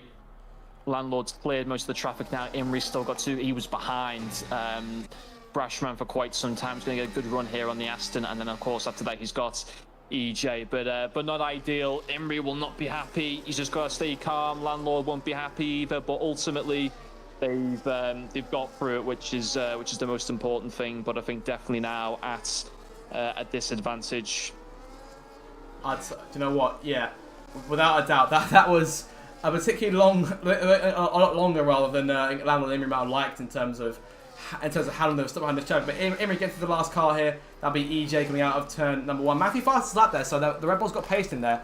And the herd is sort of thinned a little bit here. So Matthew get a bit slightly cleaner run here on the racetrack. Won't lose as much time. But the top three, as you say, are definitely the ones with the upper hand now, as Imri makes the pass on EJ for P11 now on the road. Landlord P10, of course, not their true places. These guys in front of them all yet to stop. And we'll see how long these guys go in the top three. Are we looking at a one-stop house for these guys? I mean Grumio's a bit more risky because he's on those medium tyres. And I'm thinking 2 stops are going to be the primary strategy for the majority of drivers, especially if you get a safety car at some stage. But everyone's kept it clean since the initial race start. So there's been no real threat there over the course of the race. But Chase still leads, and it's been 11 laps. And Grumio's given, and since that first lap, Jay, Grumio's given him no real challenge. But is he going to pit this time? All 3 of them stay out, so we'll continue on as we are. Pope staying out too, so top 4 all unchanged. Let's check across the line to start lap 12. Yeah, Matthew might have set the fastest lap last time around, but he's got a lot of cars to go through. He really could have done with a lot of these cars ahead, haven't gone into the pits. Curtis now coming into the pits, a few others, JB there as well. But ultimately, he's still got a few cars ahead of him. There's a 10-second penalty for JB for speeding in the pit lane. That will likely be a slam dunk for him. I can't really see how that will get rescinded, so not ideal for JB there. Just looking through the rest of the field. PJ's yet to stop, hasn't he? I've double I don't check. think he stopped. No, he's good. So PJ yet to stop. Yeah, he hasn't. Yeah. So keep an eye out. Keep an eye on PJ. Oh, Grumio's in the lead. There's been a lead change there. Grumio now in front of Chase. Must have got an excellent run. Wow. Yeah, they're very, very close. And apologies if we didn't get it on camera, but Grumio now the car in front. But does he pit now? Does anyone pit? We're staying as they are. And now the Haas cars have got to work together to try and get around the almost unstoppable force that is the reigning RDL World Champion, being the 9-time champ Grumio into turn 1, leading for the first time properly all season here so far. But Che might get a good run of him, perhaps going towards turn 9 and 10, so let's keep an eye on for later on the lap. In terms of cars yet to pit, I've got about 11 cars who haven't come in as of yet, including all of the top 6. HB Cook yet to stop, both Salbers, Ericsson yet to pit as well. EJ yet to pit, Ben, PJ not coming in, so we'll see what tyres he changes onto, but everyone else staying out for now. And we are nearing the halfway mark here, so I think we are more and more likely to look at 1-stops think for the majority of cars here, the tyres have not worn as quickly as at least as quickly as I thought they would over the course of this Grand Prix. I've seen it a lot in career mode across the board for a lot of drivers that the tyres wear awfully fast. As Che goes for it now and really giving Grumio what for into turns 9 and 10. Che returns to the lead. Can Dan double whammy him? DRS in play for both Haas cars on the run towards turn 11, and the Haas team with a tap there between Grumio and Dan, but Haas around the outside have made Grumio pay. What a move there. Brilliant. Che unsettled Grumio, and Dan hit the double whammy going towards turn 11 here. So both cars are clean air, and Grumio calling it quits for his first stint, and he comes. Grumio soundly beaten there by both Haas cars. Yeah, he was, and I think, you know what, after that he's probably right to come into the pits. Let's see what kind of a stop he can get. I think those that have stayed out, so these top three, I think it's been a good decision for them. We'll see when he comes out. If he can come into, he shouldn't really come into any traffic. He should be fine to come ahead here. Maybe right. Of. Oh no, he's not actually. He's behind Imrie. I thought he would have been ahead. Oh, that's close. Oh, it's close. Imrie penalty. Critical. That's cost Imrie. 3 seconds. Ooh. And that's a move I think you'd like to have back. It has, and now Grumio's got to run. Yeah, and he's got a lot of tyre smoke there from Grumio. But yeah, Imrie there, a day later and $1 short in the words of Martin Brundle as he goes for a slide there, going through turn 4. And all of a sudden, I mean, but Landlord has managed to get through the traffic nice and easy. He's in P6 here. So could this be a net P1? Because Grumio is right behind the two Haas cars, and Landlord's come about a good 3.2 seconds in front. So what's Landlord got up his sleeve now? As he makes a move on Websy here, going for P5 now. And Aussie there in 4th place by himself, yet to pit as well. But Landlord, could he be a dark horse, perhaps try and win the second half of this Grand Prix? Let's see. No one really predicted him to win. And if he can, that would be a fantastic result. The only thing is you just got to see, has he took too much out of these tyres early on? Neither of the Haas cars coming into pit, and we're on lap 15. Of course, they're both running the hard tyres, so they're going to have the quick tyres towards the end. Landlord currently on 5-lap old hard tyres. So what we do know is I think he will take the lead once the two, yeah, he definitely will. He's only about 10 seconds behind the top two. But the question is, can he keep it there? He's going to have track position, but the two Haas cars are going to be on a faster compound tyre with 0-lap tyres compared to about 7 or 8 for Landlord. I would assume within the next 2 to 3 laps that they'll start to come in, the two Haas cars. And it'll be interesting to see, do they play the team game here? Is there no team game? Do they just go for it all out? That will be interesting to see. But Pope and Aussie also staying out. Websy as well. So interesting to see how they all get on when they go to the next when they go to their medium tyres as Grumio gets past Websy. But that's not really any sort of a contest with the different age of tyres. Bit of a lock up there from Shea. Will then he go into the pits? Yes. Dan, Aaron, Will, and this will be interesting. So Dan, the first Haas cars coming in as Brashman gets a 3-second time penalty for multiple warnings there. He joins the 4 drivers who have penalties. Imrie at 3 seconds, PJ with 3, Brashman now with 6, and JB with 13. So a track limits penalty plus that penalty for speeding the pits. Aussie in P3 here. I'm not sure anyone had this down before we got going tonight, as Aussie now sits, obviously he had to stop as of right now, but P3 on RDL debut, which is, in my experience, tough to do. As Landlord now sits in 4th place, as we saw, Imrie on the grass there. Going through turn 2. He's kept the car, he's recovered the car, but now has got his teammate right on his tail. And things, despite topping Q1 and Q2 and coming drastically close to pole in Q3, things have not worked out so far in the first half of this race for Imrie. So keep an eye on that story as things can... yeah, sorry, my internet messed up then. Yeah, it is a bit of a shame. Just don't seem to quite have the race pace that we thought they were going to have, which is not ideal. But let's see how the rest of the race pans out. Now, currently on board with Shea, I assume he will go into the pits. Indeed, he does. And, well, he'll come out behind Landlord and Grumio. So Pope staying out. So Landlord in the lead, but Grumio within DRS. And Landlord making the pass now, and Aussie down the main straight Medium going towards turn 1. Yep. Mediums for Che, as Landlord now takes what will be a net first place. Aussie in second, but now Grumio right on his tail. Even on those hard tyres, he's still a lot faster. I mean, they're both on hard saying that, but Aussie now quickly dispatched by the reigning champion. And now it's time, perhaps, for these two former champions and former title rivals who went for the title the last time they raced in separate teams, fought for the driver's title. Landlord won out 6 seasons ago, almost 7 this season, and we're here to watch these two titans of this league go toe-to-toe once again. Yeah, good battle. Let's see how things develop. Grumio really closing in here. There is a yellow, but that's out in sector 3, so that's not going to affect into this part of the circuit. He's got it. Good move from Grumio. Just to quickly mention as well, what's happened with Brashman? I think he's retired the car on the racetrack. The car's going again, but I'm not entirely sure what's on there. There's no sign of a safety car, so we're all clear from there. So Brashman's car will despawn. We'll go back to racing as you were. But Grumio, as you say, now leads the way. Good move there over Landlord. And as Pope comes in, Grumio will finally reclaim the lead of this race. And down a few seconds back, Che will now be in net P4, Imri in P5, Matthew P6. So a number of cars here, all set to duke out. But it's all about Grumio and Landlord. But Grumio is starting to pull away from Landlord now. So is the fight for the win still on? Because, of course, those Haas cars will be coming on medium tyres as well. So keep an eye out for those two. Yeah, the Haas cars have got to clear Landlord. If they want to have any chance of winning this race, it is critical that they get past very soon. Dan Aaron about 1.8 behind Landlord's, not even within DRS, but of course on the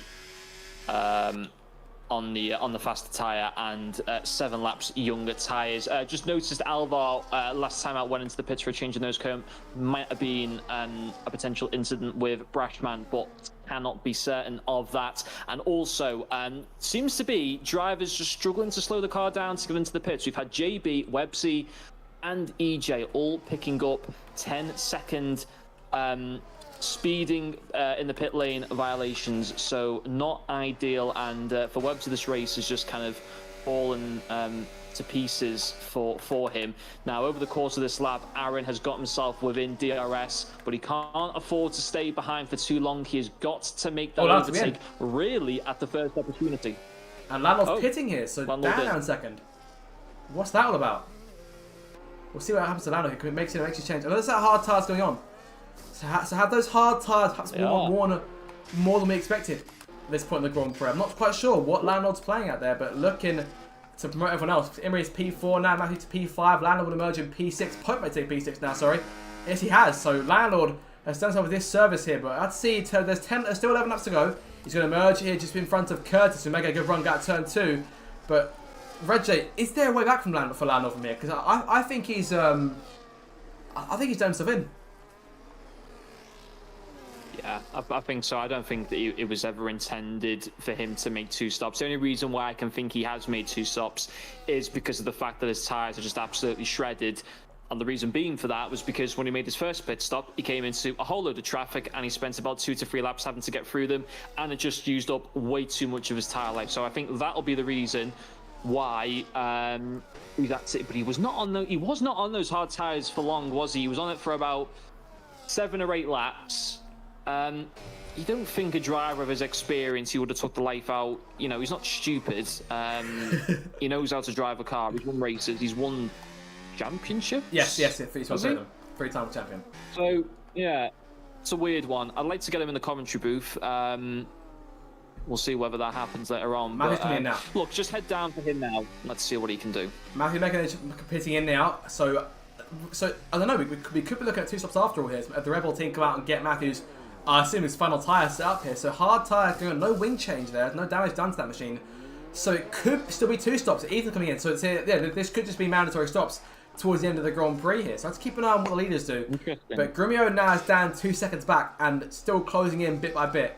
And Dan would be a better spot in this Grand Prix than Grumio is, I'd say, in these latter stages. But Che closing in as well. Imri now P4, but with that 3 seconds to worry about, he's got Pope now behind him in 5th.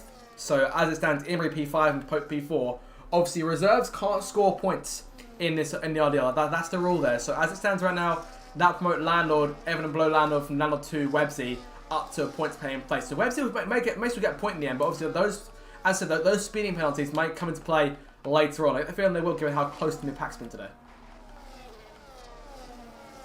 Yeah, and I think Hook was one of the drivers that went out on the inters as well, if I'm correct in my thinking. Yes. So there'll be a penalty for that to follow. And here comes Ozzy with a nice little move there on Curtis. And I tell you what, he has driven a very, very good race. Yes, he's on a faster tyre than Curtis, so you would expect him to make that overtake, but it was controlled, it was clean, it was sensible. He is driving a very good race, and he's not in attendance at this race, but he might be watching on the stream. Courtney is going to be sitting there with the widest grin, I would have thought, because he's got a teammate who looks to be on it, which is great to see. So Aussie then certainly looking the part. I think we had a glimpse of this in testing last week in Bahrain when obviously he was the third fastest behind the two Red Bulls, but where the Red Bulls perhaps haven't been as on it as both of them are pitted here. So in now on fresh and medium tyres. These guys are looking for a charge, perhaps I'd say not banking on a late safety car here, because I mean there's always a chance for that. It's obviously Brassman the one car of the race here, it's down to 19, but Aussie P6 right now doing a remarkable job, as you say. I think well deserving perhaps a drive of the day to handle the pressure in a very Kimi Antonelli sort of way. And obviously, he's got the same sort of helmet on. He's in Antonelli's car. It's all sort of lining up for him. If he winds up in the top 5 too, then I think that's a bit too eerily close to real life, should we say? But in terms of the race up front, it's 8 laps to go, and Grumio in control and looking here for win number 1 on the season. But the pace has dropped off a little bit for Dan and Che. Che perhaps closing slightly more than Dan is on Grumio, but those two still about 2-3 seconds back as a whole. So it's going to be close for those guys, but can they do it, Reggie? What do you reckon? Can they give Grumio one last little scare? I think they can. I think they've got to make a decision here as to which car is the one that challenged. They can't sit there and faff about and play any games as to which one wants to really go and take the attack. I think it really has to be Shea. I mean, Dan has dropped to 2 seconds now. Shea's pretty much within half a second. Are they going to swap the cars? They're getting closer and closer. Yeah, I expect to see a change of position here. They are. I think that might be potentially a bit of a change. I think it's only fair that Shea has the opportunity to attack. Let's see what he can do. The man that was on pole, can he retake the lead with about 6 or 7 laps to go as JB picks up another 3-second penalty there. It's been a bit of a difficult race for him. Although saying that, he is actually in P8, but I don't know with penalties whether that could, well, technically he's in P7 because of Pope being a reserve, but penalties could be hindering him as Imri goes up into P9, but unfortunately for him as well, picking up another 3-second time penalty. Not ideal. Not ideal at all here. So Che now 2 seconds back from Grumio here. So has there been any sort of momentum shift between these two teams? Not entirely sure there. But Curtis coming in. He's in P7 right now. Really looking at the tyres up to avoid any penalty for himself. Coming in now for his final stop. Medium tyres going on.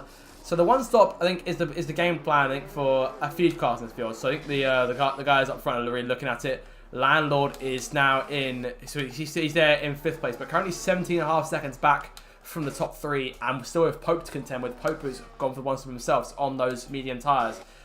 I don't think Landlord's got enough time to run down those top 3. You never know. He could do it. It depends on how quickly he starts to gain. But if they start to fight each other, these top 3, then all of a sudden he could be right back in it. As Alvar will be the first lap car of the season here, down in P19. And he's a few months away from getting lapped by Grumio. As Dan makes the pass on Chase. So let's do swapping back here. So Landlord makes the pass on Pope for 5th. Aussie by himself in 6th. JB has Imri closing on in 7th and 8th. Websy now in 9th. And Matthew, your last points paying spot. But Matthew making the move now as 80 goes for HP Cook behind them. So change has been made across the shop here. And Matthew around Websy now. Yellow flag in the last sector. And that is so that's Alvar going slow. Lets the top 3 go nice and easy there. So it doesn't get in the way too much. Websy 3-second penalty there. Multiple warnings. So Websy's been hit with them now. And that may another penalty for him to go with this pit lane one. May well see him at the points now. It's 80's on his tail. Look at that. Yeah. Bit of a race to forget. Not so much for the not so much for their pace, because to be fair, Websy and JB have ran good races as Imrie makes the pass there, and JB, but way too many penalties. Of course, we should add it's not been all separate 3-second penalties there for Websy or JB. It's ultimately actually the pit lane speeding which has really cost them, which I can't quite see how they'll get those rescinded. It really is going to cost them dear here. Imrie with 6 seconds. Can he catch up to Ozzy? He probably could catch up to Ozzy. I know he's 7.5 seconds behind, but he's capable of doing it. But can he do it and then pull out 6 seconds? The answer to that is no. And yeah, the Haas cars, they're pretty much they're kind of sticking within the same distance, aren't they? I know, as we can see that Dan Aaron got back ahead of Shea, but that gap is being maintained at 2.3 seconds. It looks to be Grumio has got it in hand, and he wasn't the man on pole, but he's ran a very good race as Shea gets past Dan again. But it looks to be Grumio to win, and then the fight on for P2 between the two Haas cars. They won't want to fight too much though, and potentially risk contact and letting someone like a Landlord or a Pope in. But let's see. Are we truthful, Reg? I'd say don't count your chickens just yet, because with Grumio, I've seen this story before. Back in Season 12, the opener in Bahrain, many moons ago at this point, Grumio was in a dominant lead in the closing laps. And on lap 27 of 29, he lost the car going out of turn 3 and found that gravel trap that sort of waits there on corner exit. And the two Williams cars, I forget who was in those cars at that point where all of a sudden, right on his tail, he had to fend the pair of them off in order to win the race. He did win the race, but I'd say it's never really over until it's over. Grumio could get a penalty and make a late mistake. It could happen, but I think without those Haas cars putting pressure on him, it's going to be a bit easier. And he is almost out of the 3-second range now, so a penalty wouldn't impact him too much, I shouldn't think, at this stage. I think he can try and pull a few tenths more in at these closing stages. So I have to keep an eye out for the two cars behind him to see if they've got any pace in the bag. Landlord is closing on both Haas cars here, but with 4 laps to go, I don't think he's got enough time to run those two down. Pope's on his tail, still in a second and a half back. Ozzy in P6. Imrie's closing that gap, but not by much. Matthews likes to take that place of his teammate. JB in P9. AT, your last points paying spot right now, but obviously will get promoted to a place which will give it to Websy should he stay in front of HP Cook, which I don't think he will penalty wise. Ethan P13, and it's Curtis behind him. Ericsson P15. EJ back in 16th. PJ in P17th, and the two RBs of Ben and Alvar just haven't really had the pace today, which is gutting, but we'll have to see if they can bounce back for China next week. Yeah, they've got to try and stay positive, haven't they? They're both good drivers. They're both quick drivers. But it's been a bit of a race-off, hasn't it, for them? What other teams are out of the points? Both Ferraris will be disappointed considering the talent that we know that they've got. The two Kick Saubers struggling as well, although Cook could potentially, he's on the fringe of the points and penalties could put him into that, and obviously with Pope as well as a reserve driver and AT getting past JB. You know what? He has had a very, very good race. I don't want to jinx it for AT. I'd hate to see him crash out or have any sort of a spin. I don't want to put the commentator's curse on it, but he's doing very well. JB, unfortunately, another penalty for him. He's got Websy right behind him now. I think JB can be happy the race that he's ran. It wasn't a great quali, but he's run well in the race. But he'll just be kicking himself with obviously not only the pit speeding, but also the corner cutting. It is a bit of a shame for him. But I think driver of the day has got to probably go to Wazir, in my opinion, as Grumio extends that lead a little bit more. Dan passing chain out for P2. There's 2.5 laps to go. I think likely Grumio, short of any major altercation, has this thing wrapped up. So Grumio getting right back to form, even on the new game, which is good to see in some ways, but it really depends on who you ask and who you're talking to in that respect. Obviously, I'm sure Grumio is quite happy with himself. I think Red Bull perhaps won't be too pleased with their end result today. Obviously, Imrie those 6 seconds. I think tyre strategy hasn't really worked out their way, and a team that was obviously so strong in testing. And as you saw, Imrie was the strongest in qualifying in Q1 and Q2. But obviously, it's crucially for those top 10 spots, it's Q3 that matters. So overall, it's been a tough weekend for Red Bull, but the pace is there. They're able to contend with the front runners. I think there's just sort of things you've got to brush up on going to China next week, and obviously we'll see if they bounce back. Yeah, I'm sure they will. They're both very good drivers, but they will be looking at that. They'll be looking at Pope in 5th. They'll be looking at Ozzy in 6th, and they will be, as Websy comes in for a late stop, more just for fun than anything, to probably try and take the fastest lap. They will be looking there, and they'll be a little bit bemused, thinking, how did it end up like this? They will be sitting there. Imrie will be kicking and screaming inside, and he'll be thinking, and you know, he knows he should be up there fighting for a podium or even the race win. To be in 7th and actually after penalties he could be 9th. He won't be happy with that, but yeah, there's always next week, isn't there? Always, of course. It's a long season. This is only round 1, a long way to go. But in terms of this race, there's only one more lap left as Grumio starts the bell lap here in Albert Park. It's been a fantastic return for RDL in terms of this brand new season 19. But yet again, one man at the top of it all, and that is Grumio. He's only got 12 more corners to navigate here for his first win of the season, to add another one to his tally, which I will double check for you as it stands. Obviously, well over 100 the season he took. Ben. Oh, Ben's got it. Crash, big crash. Oh, on the last lap there. Yeah. And Grumio, we're reaching these guys soon.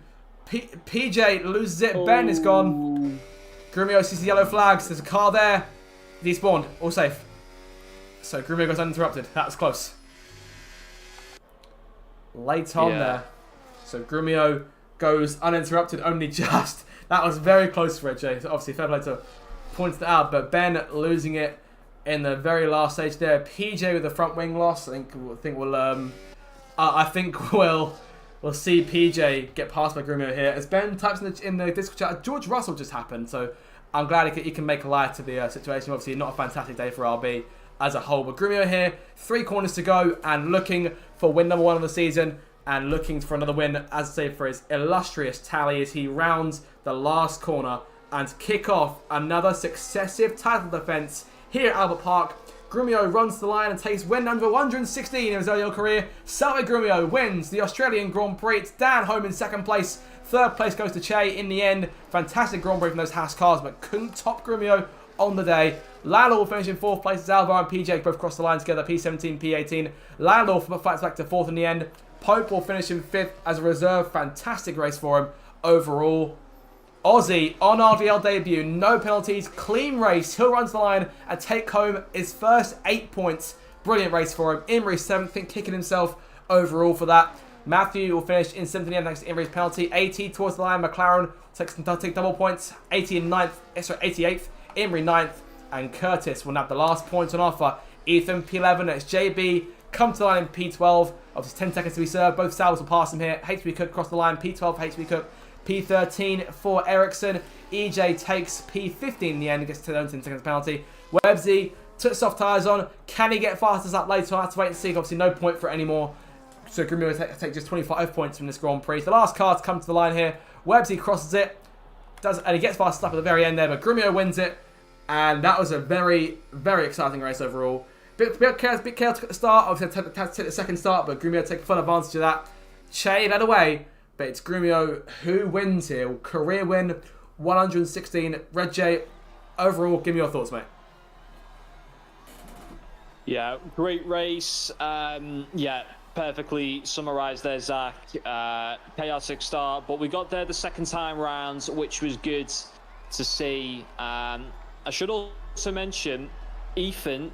I mean, we'll see what happens after penalties, but Ethan and the Aston Martin, one of the teams that really struggled in there early on in qualifying and didn't look great in the race, has come away over points finish because he will take P10 with Pope being a reserve. So we'll see how things change. There could be a few things for potential other penalties, but yeah, a good race. Haas showing that they are overall probably going to be the team to beat, but Grumio the driver to beat. And for me, driver of the day will be Ozzy. A fantastic race ran by him. So your final results then. Grumio takes the win from Dan 2nd, Che in 3rd, Lando takes 4th, Pope in 5th, Ozzy 6th, that's Matthew, AT, Imrie and Curtis to round out your top 10. Ethan finishes in 11th place. Top place goes to HB Cookie, leads home his teammate in 13th, Ericsson. JB 14th after penalties. EJ 15th. Websy in 16th. And it's Alvar and PJ both for lap down. Ben classified, finished with 2 laps to go. And Brashman obviously a DNF there midway through the Grand Prix. And that was an enjoyable race. It's a good start to the season, I think, as a whole. Obviously, it was the majority of cars saw the flag towards the end there. So, gutting for Ben. I'll see if we can ask him what happened there later on. And we'll obviously get post-race interviews underway very shortly here. But overall, that was a good race. Reggie, did you enjoy that one in terms of a first race as commentator? I really did. I think it lived up to expectation. Of course, we've got, I think, China next week. So, unsure, unfortunately, as to whether I'll be at China. But looking forward, of course, to the other races to commentate on at the end of, or for the rest of this season. But it looks like we got our first driver into the commentary box. We've got Pope. Hello, Pope. I'm on muted. Hello. Well, Pope, there you go then. For a first, Can you hear me? Yep, got you loud and clear, mate. For a first Grand Prix back, that wasn't too bad, was it? Yeah, not bad. 6 hours on the game. I mean, I'll take whatever. But yeah, no, it felt nice. Nice to actually be able to complete a race without a wheel disconnecting. That's quite enjoyable. But no, yeah, all in all, really good fun. Talk us through the Grand Prix as well, because obviously you went for the one-stop one of the cars to make it work. How was tyre wear there? Because that was one of the questions I had at least going into this one. Yeah, it's really high. I think high abrasion circuits, it is going to be multiple stops. I'm looking kind of like at Hungary, where the tyre temperatures are so through the roof, it burns up the tyres. You are going to see a lot more of a split strategy. I still think the one-stop's more powerful, but that's only if you can pull it off, and I don't think some drivers are pretty able to, just because of their driving style so different.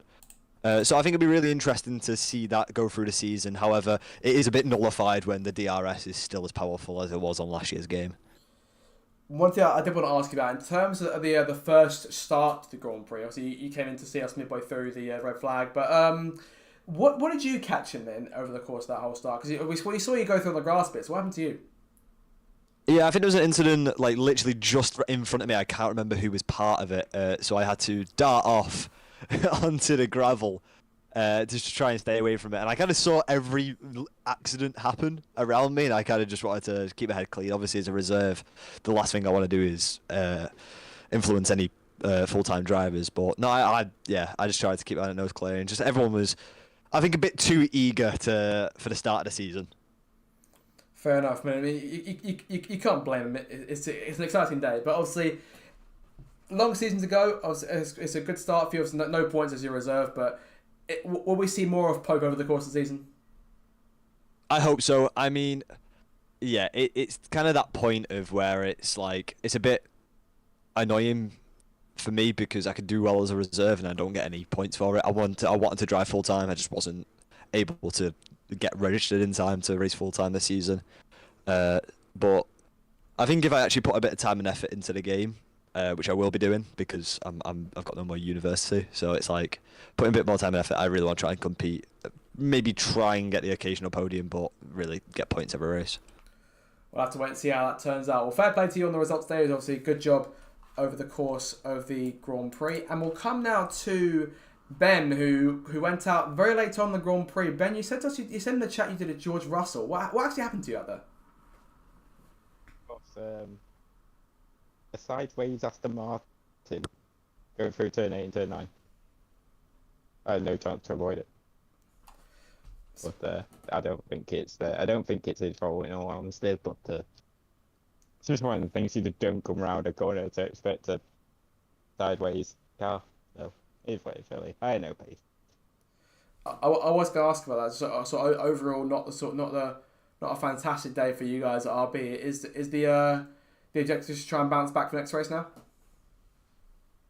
Hopefully, yeah. I know Alvaro's got good pace in him, but I think the next couple of tracks aren't going to suit me particularly well. I've not really got accustomed to the game yet, so it's frustrating. I knew I was going to be slow, but I didn't expect P18 in qualifying and then to crash on the final lap for the race. even when I was fighting for like P18. So still great, but we keep our head up. Only thing you can do, really. I mean, and I'll ask you something in terms of Pope on the race start. I mean, you got caught up in the instance in the first lap, if I'm not mistaken. What happened on your end? Yeah, I got caught up, so I started in the exact same position, moved up to P11, then at turn 4, I had so much understeer. I hit the ball, it bounced me into JB, and unfortunately I think I took JB's wing off. So there's not much I can do about it, but and then I think it all went heads up in a way. I have no words for it. I kind of do some damage, which is pretty bad. I did a couple of open levels, but I wasn't expecting the level of damage that happened on that first lap. Do you know what? I'll be completely honest. I wasn't expecting it either. I was very surprised to see a number of cars with punctures from collisions. That was a new one for me to see as well. So I mean, obviously you got the second start in, but the pace perhaps wasn't there for you guys today. So we're just looking to bounce back for China, yeah. Hopefully, yeah. I'm feeling better at China, so hopefully I'll get through to Q2. That's my aim for the first 5 races. Just get through to Q2. Sounds good. We'll have to check back in on you perhaps in a few races' time, perhaps next week, to see how that turns out for you in terms of China. We'll move on now to Daniel Aaron, who came home down. Was it second or third for you? Sorry, because you and Jay were swapping towards the end. Was it second? Yeah, it was P2. P2. Okay, right. So obviously went from points from hard to mediums over the course of that Grand Prix, but was Grumio just a bit too quickly at the end? Yeah, he made that first stint. It was that first stint from him. He extended. He didn't come out into any traffic like Imri and Landlord did on their stint. So yeah, he didn't really get affected as much as we hoped, and that ended up costing us a chance at the race win today.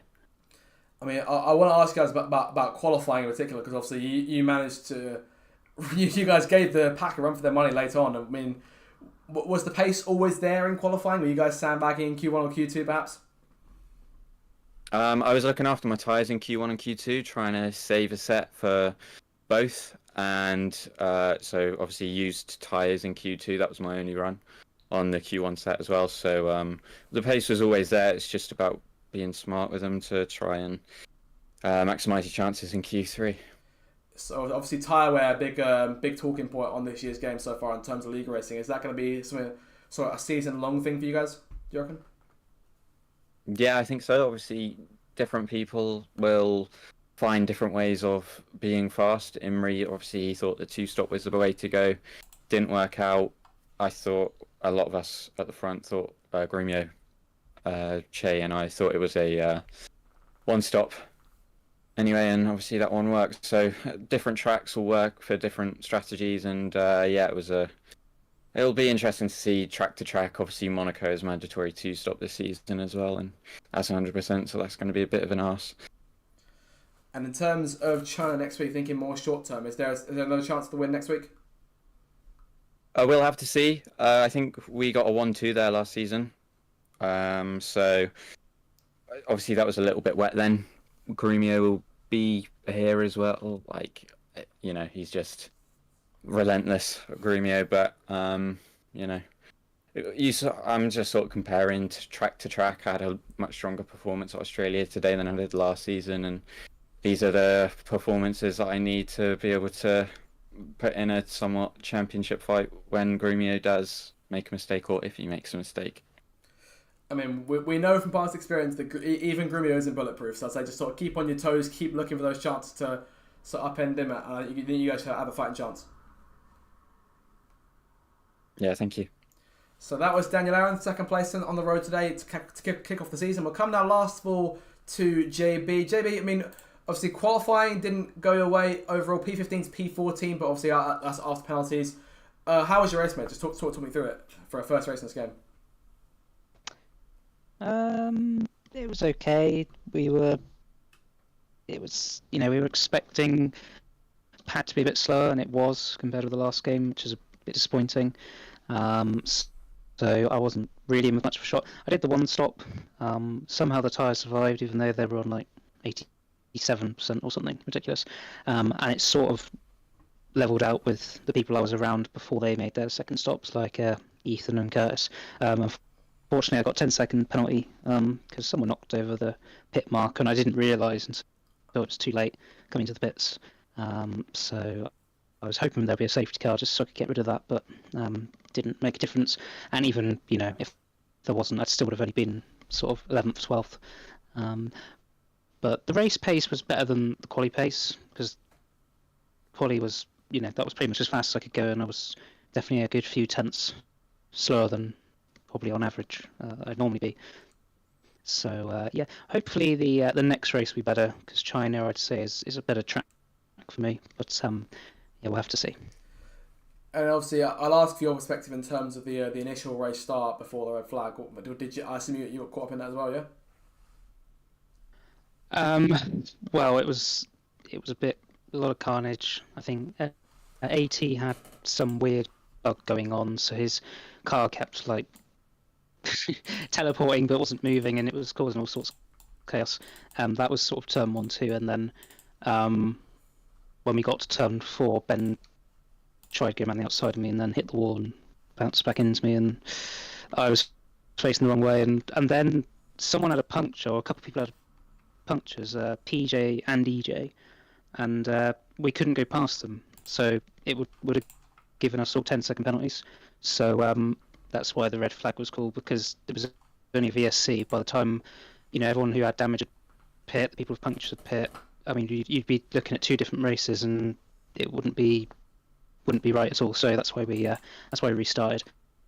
But yeah, just I'm glad the second start was much more as we expected. Obviously, if the simulation damage keeps causing issues with punctures and VSCs and things like that, then maybe we'll look at changing it back. But for now, it's just a sort of a work in progress. Just sort of like a learning curve for us to the first sort of half of the season or so, yeah. Yeah, well, we'll see how it goes in the first 4 or 5 races. If we keep having issues every race, or the majority of the races because of the damage, then we'll probably go back. But everyone voted for it, and everyone was up for doing it. So yeah, we'll just have to see what happens. Fair enough. I mean, that'll more or less do it then for interviews, and that'll more or less do it in terms of this first race. Reg, any final thoughts for us, mate, before we cap things off? As your first race as a commentator. No, just to say, I think it's been a really, really good race. A good way to start off the new game. I think we had a little bit of everything, didn't we, really, in that first race. It was good to see that the majority of the drivers as well got to the finish line. But it's a new game, and it's the same man out in front once again. Can anyone beat him? I think, qualifying and a lot of the race has shown that it is very tight between Grumio and the 2 Haas cars. I think Landlord and both Red Bulls have also got it within them to get involved in various races as the season goes along. But we go to China next. It'll be interesting to see how that gets on. I think, as Dan mentioned before, it was a track that him and Shay did really well at last season. So it shall be interesting 7 days from now. But overall, really good race. And yeah, looking forward to China next week. So that'll be on Monday the 16th of June, same time, same place here on the Zach RC channel. And that'll do it for coverage then of the first race of RDL Season 19. We hope you did enjoy it. If you did, make sure to like, share and subscribe. Thank you so much for watching. It's been an excellent stream. And until next week, we'll see you then. Have a fantastic evening and goodbye.